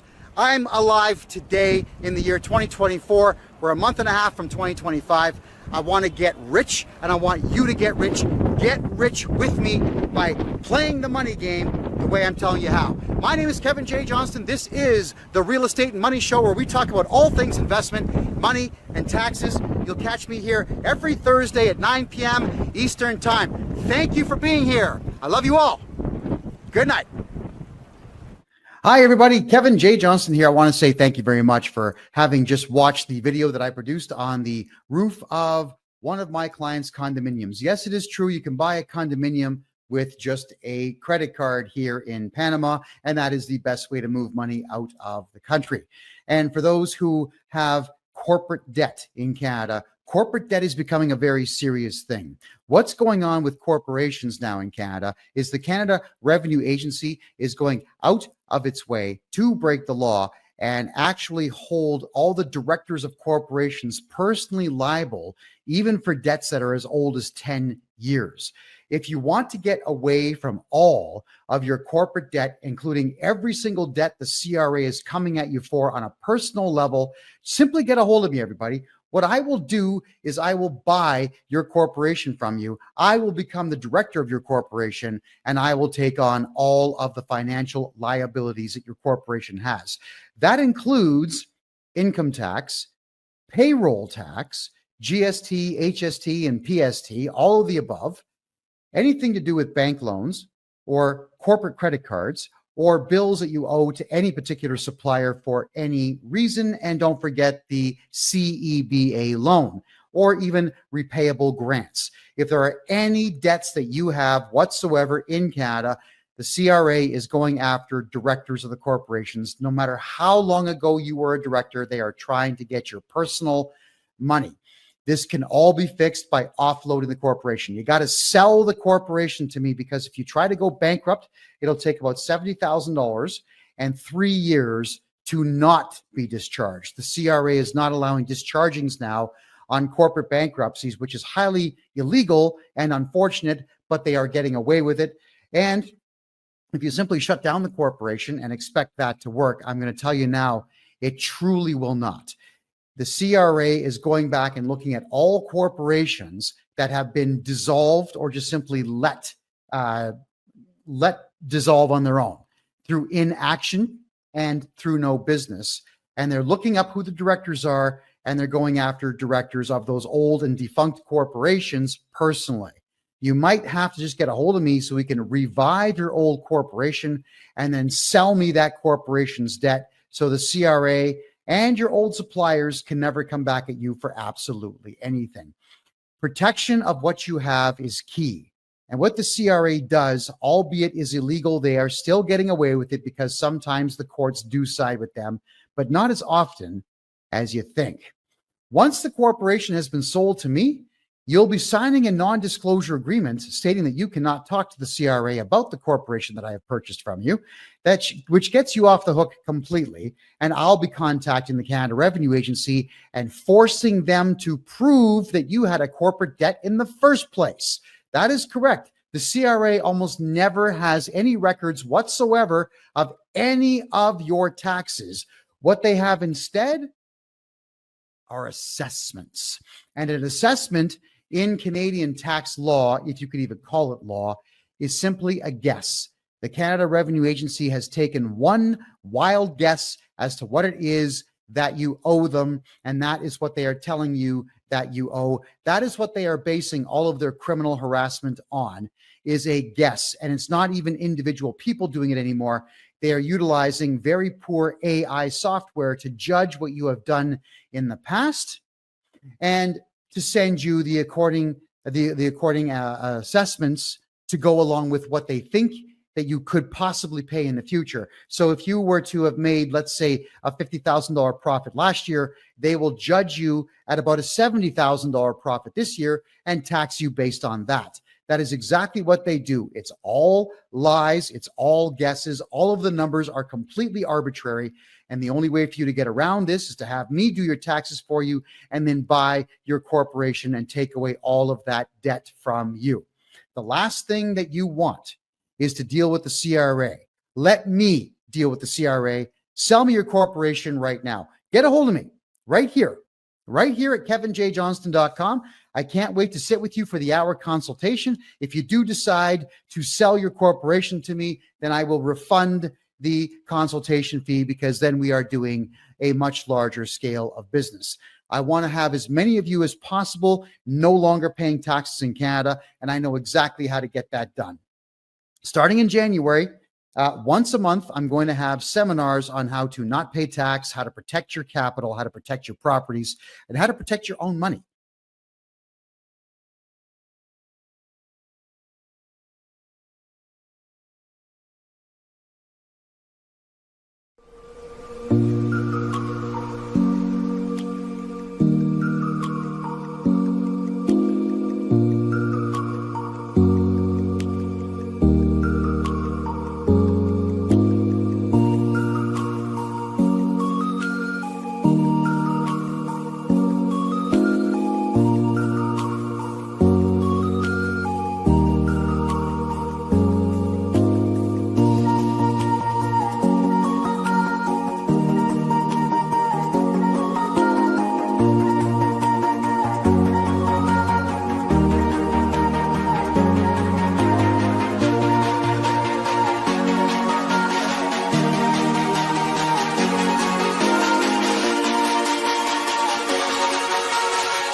Good evening, everybody. My name is Kevin J. Johnston. This is the Real Estate and Money Show, which is every Thursday night at 9 p.m.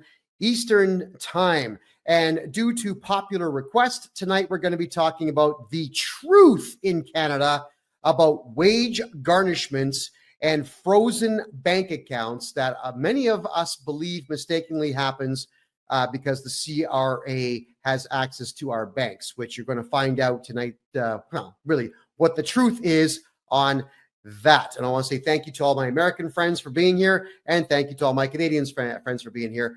We're going to cover for the next hour what the reality is of wage garnishment in Canada, what your rights are, what the law actually is on protecting yourself from government overreach, specifically in this case, the Canada Revenue Agency, which in Canada it would be our IRS and the equivalent of the Australian ATO, but not as much power. In fact, nowhere near as much power as either the ATO or the IRS. We are going to talk about that. But first thing is first, everybody. Look what I found today, downtown Panama City. Yeah. The namesake of the former hockey player, Tim Horton. You all know that Tim Hortons Donuts in Canada was once bought by Wendy's and is now bought by some Indian guy, Singh, whatever his name is. So Tim Hortons has a location downtown Panama City. Have a look. There's the photograph right there of me taking a picture. I had no idea it was there. I was in a meeting today with a great number of people. I had a really good time today. Panamanians are very serious about doing business, which I love. And as we decided to just take a quick walk back, we bumped into Tim Hortons. You can see the twisty tower there in the background. That's called the F&F Tower. If you look in the background, you can tell by the reflection in the glass that I am not in Toronto. I am in Panama City. Now, there's only one Tim Hortons here, and I'll share this information with you. This cup of coffee here in Panama at Tim Hortons is every bit as terrible as it is in Canada. I don't know what Tim Hortons did to their coffee formula about 8 years ago, but it sucks, and it sucks here too. Now, something else to keep in mind when you're down here in Panama is there are a lot of local business folks down here, men and women that run their own local coffee shops, their own cake bakeries, cookie bakeries, whatever it might be. You can get a cup of coffee at one of these places for 50 cents, which is delicious compared to Tim Hortons, which sucks. And you can get donuts this big for 80 cents. Or at Tim Hortons down here in Panama, you can get 2 little apple fritters like this and a really crappy cup of coffee for $8.40. Right. So I just want to point out that when you're dealing with this one Canadian coffee chain, one location down here in Panama, it's not worth it. It's cool to see that they've got Canadian decorations inside of it. They've got a pretty cool display of neon lights forming the maple leaf, but there you go. Don't buy Tim Hortons caca down here in Panama. You're going to be equally as disappointed as I was today. So I dumped half the coffee out because I just couldn't drink it anymore. And I stopped at a local coffee shop and got myself a 50-cent cup of coffee. And I am so much happier for it. All right. I want also, this one here, guys. I got this message in Facebook. It was a Facebook ad to do with taxes, which is, of course, what I do for a living. And here's what the ad looks like. It's from a company called Online Accounting LLP. It asks, are you 1, 2, 3 years behind on taxes? Now's the time to take action before the CRA does, the Canada Revenue Agency does. And what do we see in this advertisement? A police car. All right. They're trying to frighten you into hiring them to do your taxes, because this advertisement is telling all of you that you're going to get arrested if you don't do taxes. So I thought, you know what I'm going to do is I'm going to call this company. They ended up being in Edmonton, Alberta. And when I gave these people a call, I had a conversation with them for 34 minutes. It was a 34-minute conversation. And I grilled this guy. I lied to him, said, yeah, my mother's 83 years old. She saw your ad She flipped out. She's been staring out the window for the last 3 days, waiting for the police to come and get her. She hasn't done her taxes. And then I start asking him a ton of questions about their capacity to do taxes. Questions like, will you cooperate with an auditor? Well, yes, we will. You have to. It's the government, he says to me. I want you to go and hear this thing for yourself. So if you're looking right there, this is my Rumble page, everybody. You can see it's this video right here. It's the second most recent one. You can see it's 38 minutes long. Please get in there and listen to it. freedomreport.ca is how you're going to find that video. And eventually this guy just comes out and tells the truth that they do whatever the CRA says because they are afraid of the Canada Revenue Agency. So an accounting company that advertises that you will get arrested if you don't do your taxes used fear tactics to sucker people into contacting them, to hire them to do taxes, only to tell me on the phone that they themselves are afraid of the CRA. And I'm telling you all, the Canada Revenue Agency does not have any authority in Canada. If you have auditors contacting you, get a hold of me and I will get rid of the auditor. I will ban them from your home, from your office, from your business, and even phoning you again in the future, utilizing the appropriate legalese and the appropriate legal letters and the appropriate legal demands, because I am not afraid of the CRA. I know what they are. They are merely a collection agency that gets government funding to make you angry and to lie to all of you. And I'm not thrilled about that in any particular way. In fact, it aggravated me so much so that I kept this guy on the phone for as long as he would answer questions. So as you hear me speaking to him, of course, I lied about wanting to hire him. I lied about my mother being alive and being afraid of the ad. Who cares? I lied. I'm telling all of you, I'm telling you the truth that I lied to this company to get them to answer questions so that I can protect all of you from really bad people and really bad accountants. Yeah, I lied. What happens if you lie? Nothing, except you make really good content. So I want you to go ahead and play this this video for yourselves, freedomreport.ca, and have a listen to just how useless this particular accounting company really is. You know, in fact, I would encourage everybody watching this show, call accountants in Canada and ask them questions. Very important questions. Will you cooperate with an auditor if the auditor contacts you? If they say yes, you got to get rid of them because they don't work for you. They work for the CRA. Can the CRA pull your license? If they say, well, yes, they can. They're the government. Get rid of them because no, the CRA cannot do that. If you're talking with them and you ask them, can the CRA arrest you or otherwise, if they say yes, got to get rid of them. The CRA cannot do that, not in any way. So please go through that video and understand. That's why I do what I do. I want to help protect you, but I need all of you to start phoning accounting companies and ask the same questions of accounting companies in Canada that I ask of accounting companies. Trap them, put them on the spot, record the calls, and send me the recordings. Because if you want to give me your authorization to go ahead and cut it as a video, then I will absolutely do so. We can take your videos where you're calling accountants and put them on my channel so that we collectively, as the general public of Canada, can start to fight back against the CRA by making sure that we absolutely crush these accounting companies that cooperate with the CRA. And as for those of you who are in the United States, you know that I can buy your corporations from you. I can take away all your corporate debt in the USA, and you'll be happy to know that I've begun now studying personal income tax law in the United States. It's not easy. It's a very convoluted. It's worse than Canada's system, the way that everything is worded. But eventually, I am going to figure all of that out. Clap. If the CRA seized your bank account and took your money, you got to get a hold of me. I'm going to repair your taxes for the last 10 years and get that bank account unlocked and get your money back for you. That is exactly what I do. I will go back 10 years and I'll find every single mistake that previous accountants have made, get you back your money. Now, tonight's show, we've got 45 minutes to review what is really going on when banks seize your money. In Canada, we have laws, and laws pertain to all of us combined. It's the rule for all of society. But in Canada, we also have what's called an act, ACT.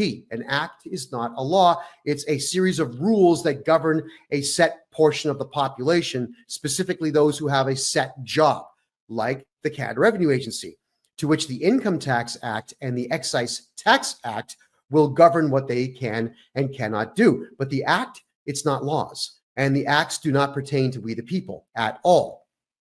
So what will happen here with the Canada Revenue Agency, and this is for all of you to understand how to navigate them and protect them. When I tell you that you don't have to talk to the CRA, I mean it. Don't talk to them on the phone, but you should absolutely reply to all of their letters, because in Canada, they will send you a letter saying, we want you to redo your taxes or whatever, and you only have 30 days to do it. Don't ignore the letter. Hire me. I'll send off the letter saying, thank you very much for your letter, and we need 120 days to get these taxes done for you.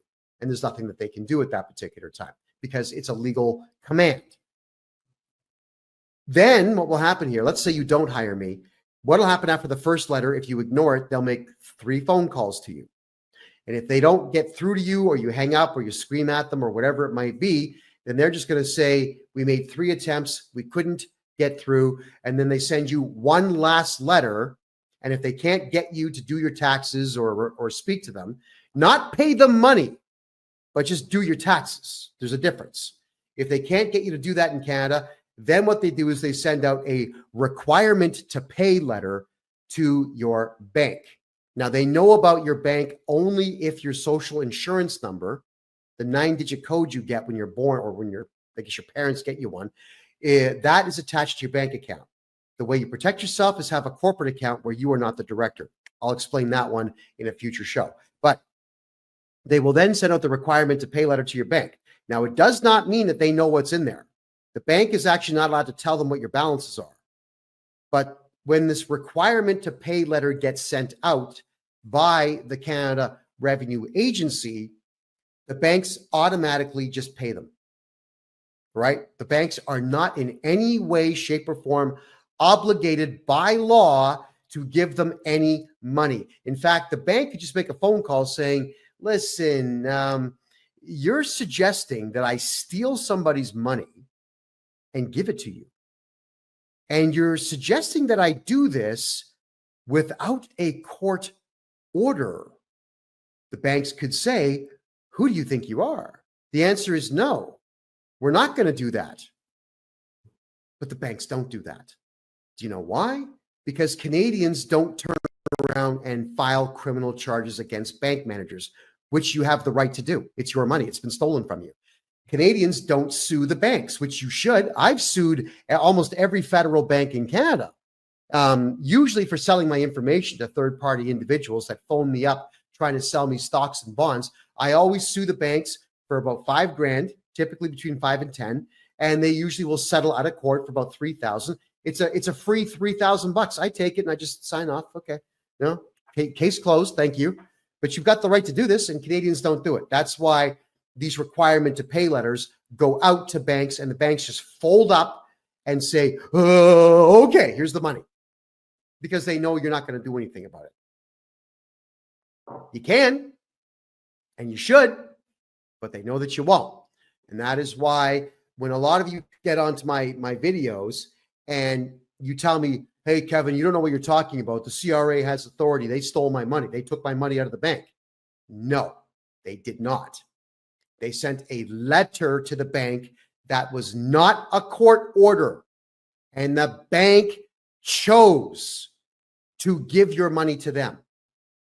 There is a very big distinction that must be made when you are considering the banks cooperating with the Canada Revenue Agency. It is the banks that are completely and totally liable for your money being handed over to the CRA when that is exactly what happens to you. All right, Clap is saying, specifically told my bank not to take my money out of my account to give it to the CRA. Again, Clap, you got to get a court order, a real simple one. It's called a motion in the courts. You file a motion in the court, you subpoena the CRA, they're not going to show up. You tell the judge that they took it out without a court order and you want an order to put it back, and the judge will give it to you. That's all that it takes. It's just a request from the judge, because for the CRA to issue that letter, it's not a lawful command. It's just something that the Excise Tax Act says the CRA is allowed to do. But we're going to read this to you so that you understand it. In fact, I had a really good conversation with a private bank owner. I'm not going to tell you who, but I am going to say that I'm very, very grateful for the time he spent speaking to me. And he sent me off a letter stating that even private banks are subject to this. And his lawyer sent me over two things to consider about why the banks would hand your money over to the CRA. And I'm going to cover them right now. The first one is the Excise Tax Act. And that is section number 317. I'm going to share that on my screen right now with you. All right, let's get this rocking here. Excise Tax Act. And okay, here we go, everybody. This is section 317 of the Excise Tax Act. And I'm just going to read it verbatim and explain it to you. Garnishment. 317, subsection 1, if the minister has knowledge or suspects that a particular person is or will be within 1 year liable to make a payment to another person who is liable to remit an amount under this part in subsections 2, 3, 6, and 11, referred to as the tax debtor, the minister may, not must, may, by notice in writing, require the particular person to pay without delay. All right, so let's cover this first paragraph here. The minister, which is just some jerk. It's not the minister. It's not the Minister of Finance in Canada. It is just some jerk who works for the Canada Revenue Agency that writes a letter and sends it off to the bank. So if you hear what it says, the minister, or in this case, the CRA loser, may, in writing, require, which is to request, not you must do, it's just a request, require the bank to pay without delay. Or anyone for that matter. It doesn't have to be a bank. It could be your bookie. It could be your job. It could be your life insurance policy. So when the CRA sends these letters out, it's the bank who receives it, and it's the bank who says, yeah, okay, I'm going to do what we're told. Let me finish here. If the monies are payable immediately, and in any other case, and when the monies become payable, the monies otherwise payable to the taxed debtor in whole or in part to the receiver general on account of the tax debtor's liability under this part.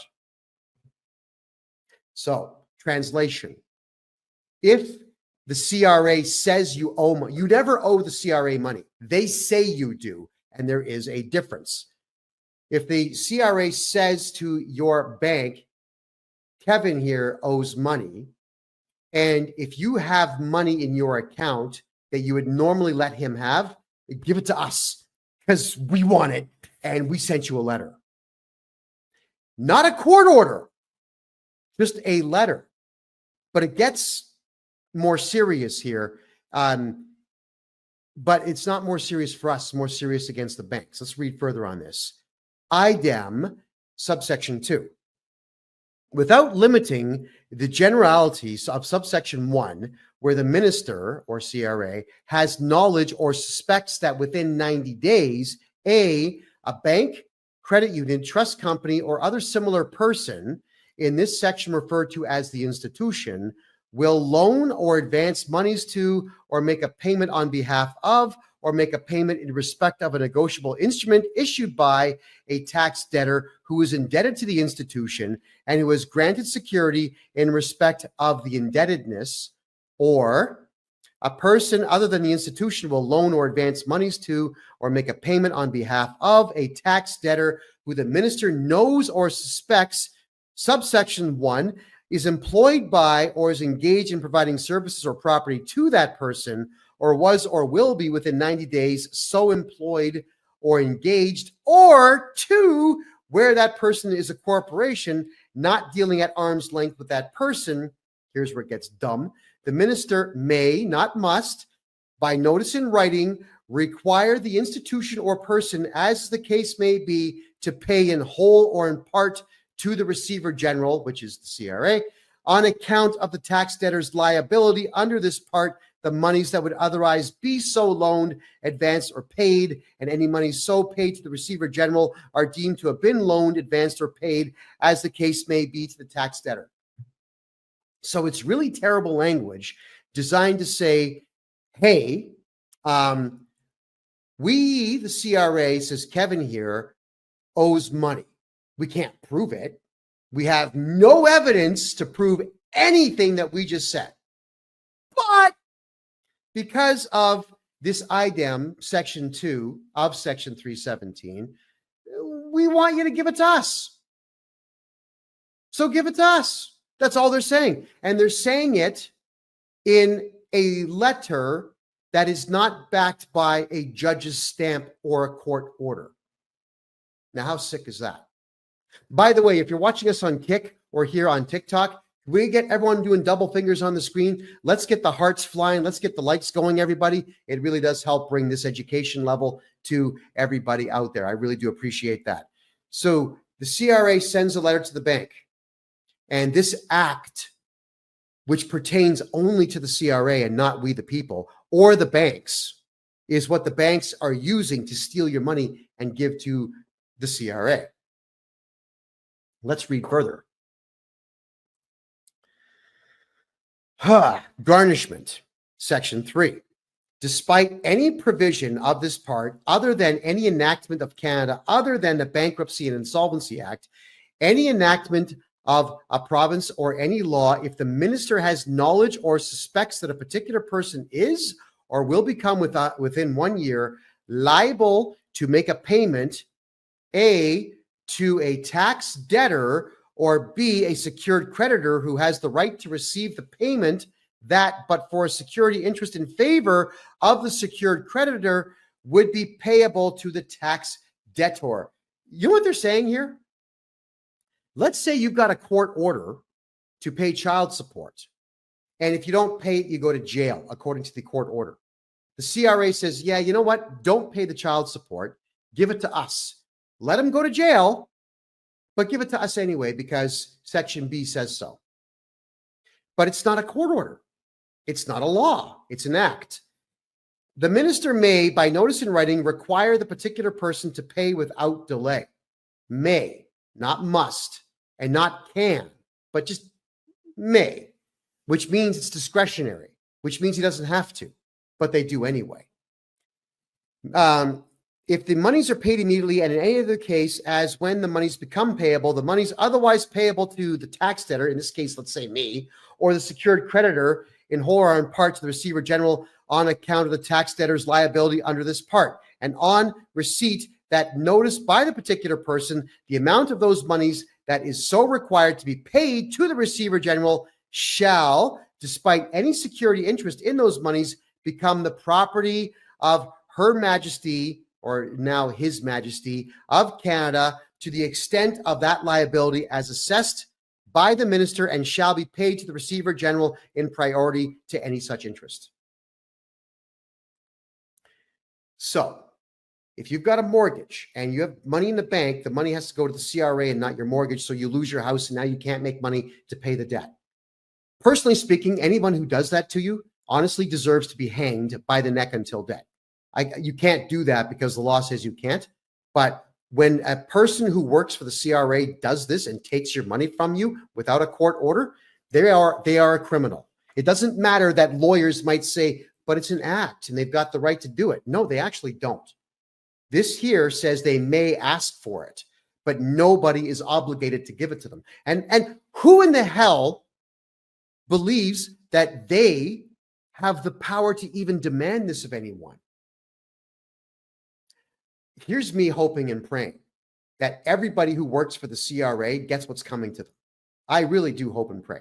I can't sit here and advocate for violence because that would be solicitation of a crime, and that is a crime unto itself.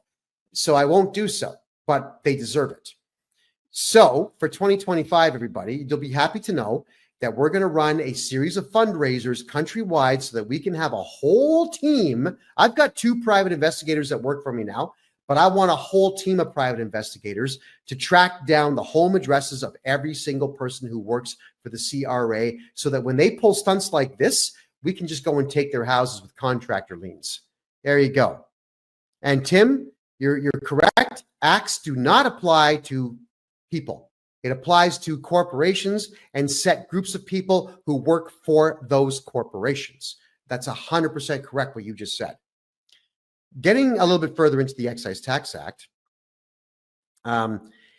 effect of receipt, more legalese nonsense. Section 5.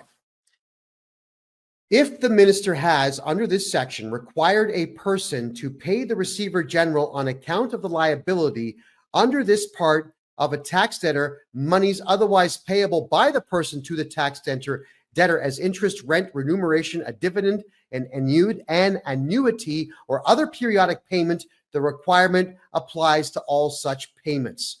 Wow. So could you imagine, thank you, Deborah, could you imagine you shot some commercials and you get a residual check every month. And now the CRA goes to the production studio who pays you residual checks every month for every time you appear on TV, and they get your money. Or you have a dividend on an investment that you busted your whole life for. The dividend payments go to them. The audacity of that. But that's only if the CRA knows that you get these things. So, how does the CRA know?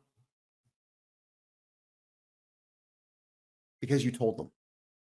Because at some point you did a tax return when you said, I get dividend income. I own a house and I have rental income. I was in a TV show years ago, or I did some radio work and I get residuals. You told them that. The CRA has absolutely no way to know any of these things at all. Even if the CRA gets a T4 from your employer, we can write a legal letter to the CRA. We can swear it in like this with a notary public, and we can state that the T4 was submitted in error, and all the tax information on it we vehemently deny. Why don't we do this? Well, I do this for my clients all the time. If I look at a T4 and I think there's one mistake on it, then I'm going to go ahead and attack the CRA saying, you cannot use this T4. It's an error. Then we go and attack your employer and we get them to fix it. And that's another long story unto itself, but I do this for clients all the time. So what I'm getting at here, everybody, is that the CRA is making a boatload of demands. Hold on, I'm just going to get rid of a troll here. Someone's calling themselves David White. They're trying to get my attention. They're not going to get it, and they are officially blocked. Confirm. Bye-bye. We don't tolerate trolls here, everybody. Sorry. This is about finance and commerce, not about personal vendettas you might have. All right. The way that we do this is the CRA is going to make demands of anyone that they know might be giving you money, and they're going to send letters to those parties, your bookie, your boss, your bank, your creditors, your life insurance company, all of these things, okay? And Travis, I see you there. If you wanted to talk to me, just go to my personal website. That's the best place to hit me. Please, kevinjjohnston.com. myname.com. Travis, I'd love to talk to you. We have to stop telling the CRA everything about our personal lives, because everybody out there who tells the CRA anything, the CRA now knows and will pursue it. They will chase it. And the banks, as you've learned, are complete cowards, and they will give in and give your money away. Your boss is probably going to give in and garnish your wages. We'll talk about garnishments in just a couple of minutes here. But this is the most important part now of the Excise Tax Act. This is the part. Okay, Travis, I get it. I see your comments. I see them. Please stop. Everyone, just send one at a time. Let me just digest what you're saying. I want you to understand now that if you go to the Criminal Code of Canada, which is on the canada.ca website, and you read every single solitary crime that they have there, there's always a section called punishment.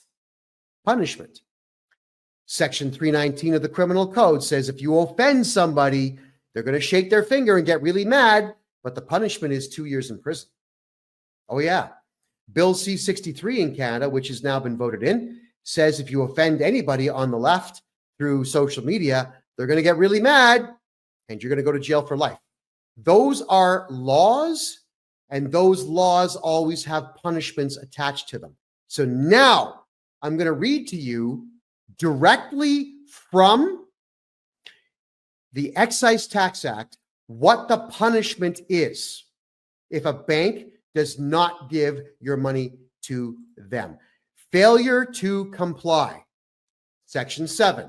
Every person who fails to comply with a requirement under subsections 1, 3, and 6 is liable to pay Her Majesty in right of Canada an amount equal to the amount that the person was required to pay under that subsection. Is liable to pay.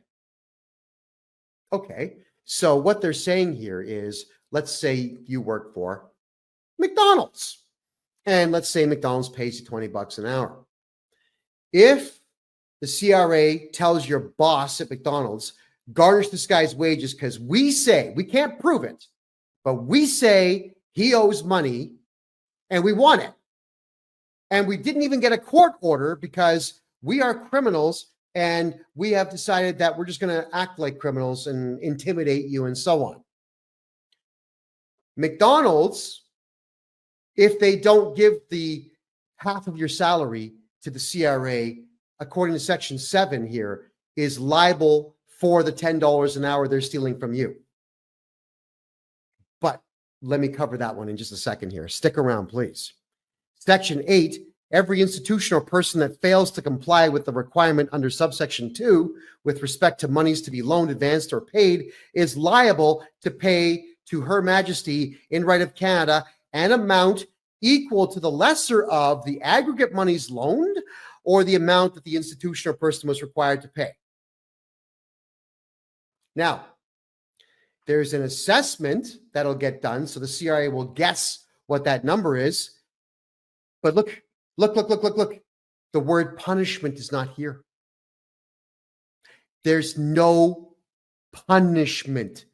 If you are a business owner and the CRA issues a garnishment order to you and you refuse to steal money from your staff, the CRA will say, well, we're going to shake our finger and we're going to get really mad and we're going to tell you in writing that you're liable.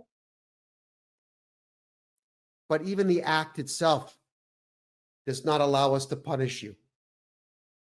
You know how somebody would actually be liable for that money? Is if the Canada Revenue Agency sued you. And I've got news for everybody out there watching this show right now.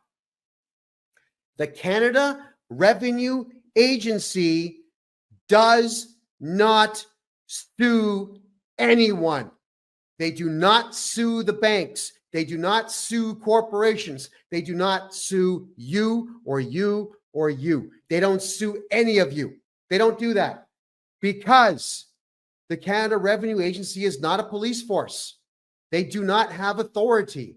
What they do is they rely on the lawyers provided to them by the Department of Justice. And the Department of Justice actually bills time to the CRA.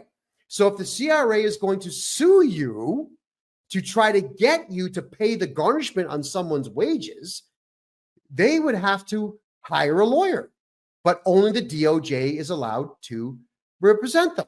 And the DOJ is most certainly not going to allow themselves to be used to sue McDonald's for $10 an hour. The CRA, if they were to sue you, you could hire, let's just say, they're not going to sue you. But for argument's sake, if they did, you hire me. Here's what happens when you get sued. You file a defense. What you do is you vehemently deny everything within it, and you challenge them to prove anything. And the CRA cannot prove anything because they don't know anything about you. They only know what's on your tax return. And if you swear an affidavit stating that your tax return was wrong, then they have no evidence at all. So when you file a defense, the CRA, if they sue you, which they don't, the CRA would get a notice that you defended your lawsuit. They would get a letter from me saying, hey guys, Kevin J. Johnston here. You know who I am. You don't like me very much. And I'm representing my client in this case. The first thing that happens is it goes to a settlement conference. Now, this is something that you call a without prejudice meeting. What that means is nothing that gets discussed between the justice of the peace, not a judge, the justice of the peace and us and the CRA, nothing that gets talked about there is being recorded and cannot be used as evidence in the upcoming trial. So the CRA, if they sued you, which they won't, would say something like, well, we ordered his boss to take money away from him, and the boss didn't do it. And under the Excise Tax Act, it says he's liable, so we're suing the boss. That's it. And then I would stand up proudly. I'd have my suit and tie on. Yeah, I'd look a little better than I do right now, which is not really possible. But I would get up on stage and tell the justice of the peace, well, under the Excise Tax Act, it says that the employer is liable for it, but does not issue any form of punishment. Ergo, this is an incomplete law. Wait a minute, hold on. It's not a law. It's an act that pertains to the CRA and those who work for it and does not pertain to my client and does not pertain to my client's employer. So we actually would like to ask you, please, to withdraw this. Throw it out. It can't go anywhere. Now, the justice of the peace might just say, yeah, you know what? You're right. We can't proceed. Or he might say, no, I want to see where this goes. That's when he will ask me and the CRA's lawyer to go out in the hallway and discuss everything. And that's where I'm going to go out in the hallway with the lawyer and say, listen, whatever you're going to say, the answer is no. So why don't we just go back in there and book a trial? Because I want to set a precedent by beating you in court. And he's going to say, well, wait, hold on. We don't want that. And I'll ask him, well, what's the offer? What's the offer on the table? Let me hear it. And sometimes they will say that they're prepared to drop it. And this has already happened with other corporations where I have fought against them in court, where they will drop the lawsuit. I just have to sign off that I won't talk about it, which is fine. I've got a bundle of cases I can't talk about, and that's fine. It doesn't matter because I want to win for my client.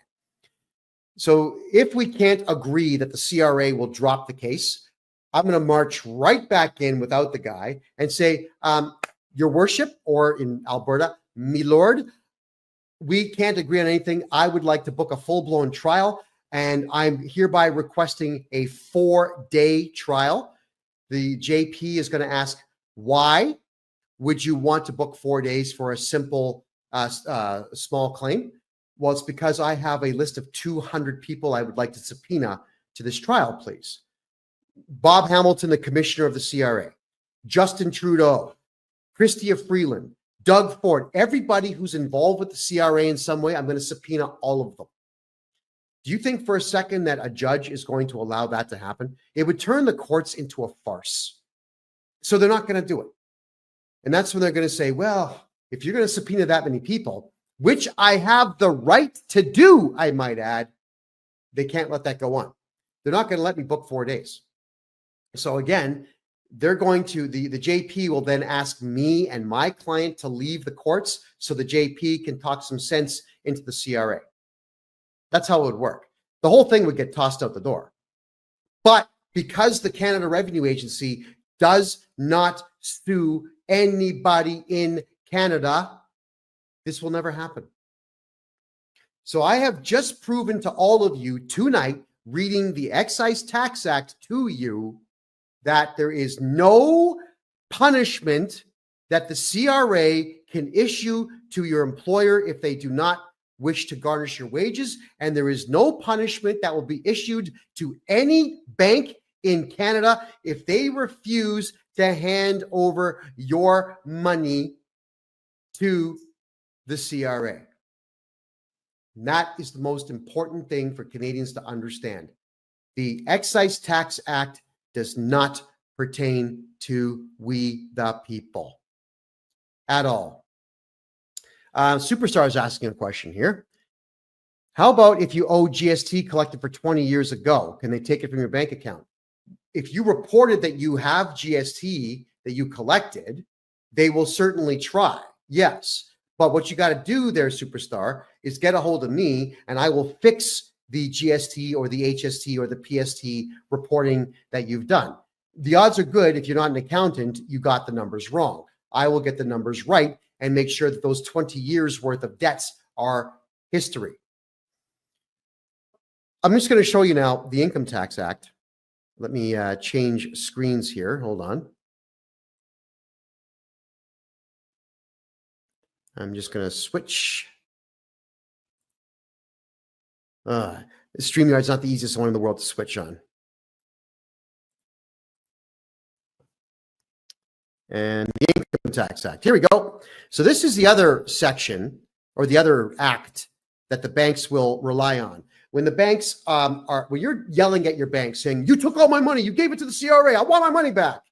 The banks will say, we can't. Our hands are tied. The CRA said we had to do it, so we have to do it. It's the same thing. Look at the wording of this. Whereas the minister with knowledge and suspects that you owe money, they'll attack.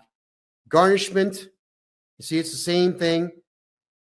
All right. Definitions, secured creditor, it's all the same thing. Garnishment, here we go. This is the Income Tax Act. Provisions of this act that provide a person who has been required to do so by the minister must pay to the Receiver General an amount that would otherwise be lent, advanced, or paid to the taxpayer who is liable to make a payment under this act, or to that taxpayer's secured creditor apply to Her Majesty and Right of Canada. Blah, blah, blah. Same wording. Okay. IDEM. Here we go. Failure to comply. This is now the Income Tax Act, Section 224, subsection 4. What happens if you choose not to comply?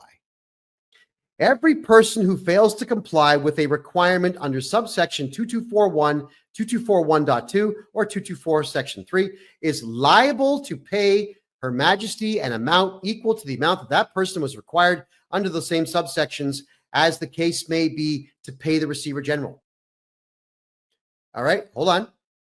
Failure to comply with S1.1. Every institution or person that fails to comply with a requirement under subsection 2241.1 with respect to monies to be lent, advanced, or paid is liable to pay Her Majesty an amount equal to the lesser of A, the total amount of monies lent, advanced, or paid, and B, the amount that the institution or person was required under that subsection to pay the Receiver General. And look at this. Once again, the word punishment is not there, which means it is not a law that pertains to we the people. It doesn't pertain to the bank. It doesn't pertain to your employer. It doesn't pertain to anyone. So when I tell all of you the CRA does not have authority, you understand now what I'm talking about. The Excise Tax Act and the Income Tax Act are not laws that the banks and employers have to follow, but the banks do follow anyway because Canadians do not file criminal charges against bank managers, and we all have to start doing this. Otherwise, this practice of the CRA sending out threats to the bank and the bank capitulating is going to continue. And it's we, the little guy, who loses every single time. Now, what is the solution if the bank shuts down your account? Charge them criminally, sue the bank, sue the CRA, hire me to do your taxes. I'll get them all done for you. I'll correct every mistake that's in there. And once your taxes go in and I have put forward all the write-offs that you're legally allowed to have and remove all the income that was improperly reported and get your taxes down to zero, then the garnishment has to go away and the money goes back into your bank account. So the fastest way is to stop going to H&R Block, stop going to Sidler & Co., stop going to these stupid accountants out there and these idiots on TikTok who tell you, well, I'm a tax expert. I can help you pay less. Well, tell you what, I can help you pay zero. And I'm the guy who the CRA is actually afraid of. And I know this because the CRA sent me a threatening letter saying, you know too much. You know too many laws. And we don't like that.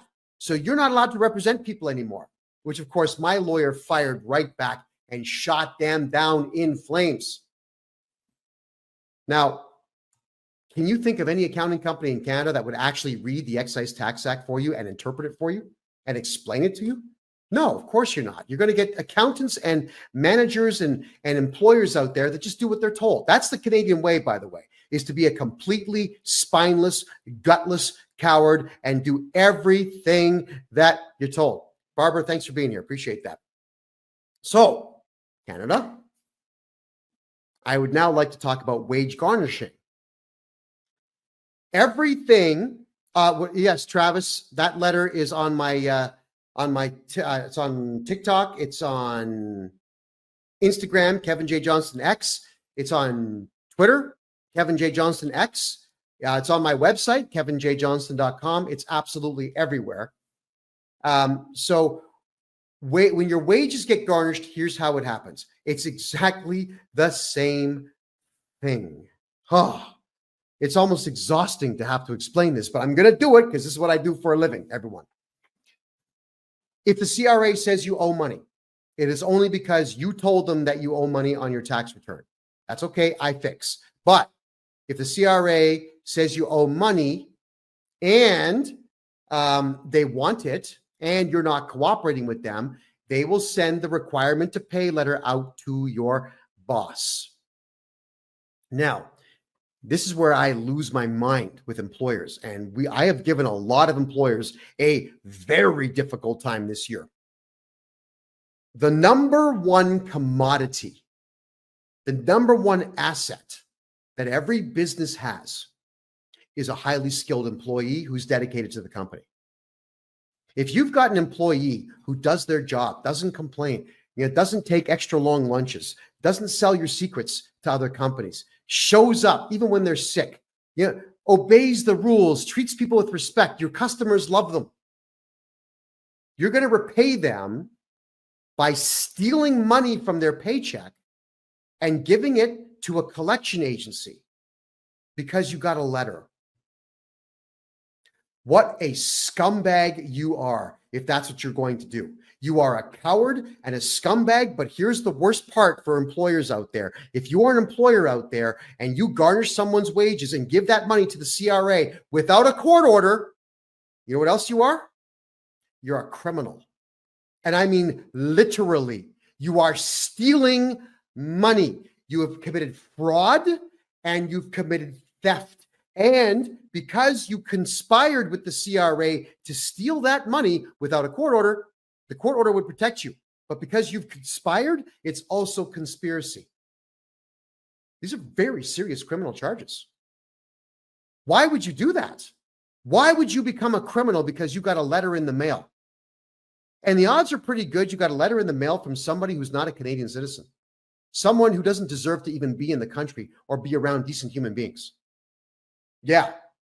So what I want to tell you is that you shameful, gutless individuals, I'm going to be, in 2025, I'm going to be helping my clients sue your company, sue you personally, put liens on your properties, and charge you criminally. It's time to take what I do to the next level. Employers should be terrified to cooperate with the CRA. I know what the CRA says. Now, the CRA, the employer who gets these letters could actually charge the CRA with this, but they don't.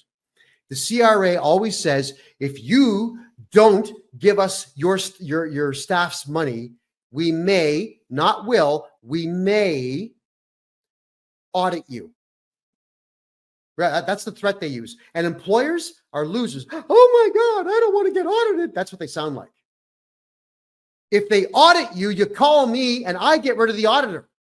I'm the one that tells the auditor, hey, You can't talk to my client. You got to talk to me. You're banned from the property. You're banned from their church. You're banned from their home. You can't even phone them. If you talk to any of the staff, guess what happens? We're going to find you. We're going to take your house.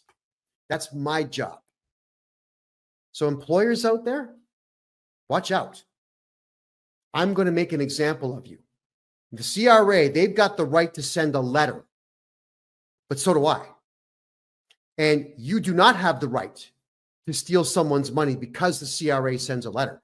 The only right the CRA has is to send the request for money. You've got the right to say no. And if they send an auditor after you, that's a crime.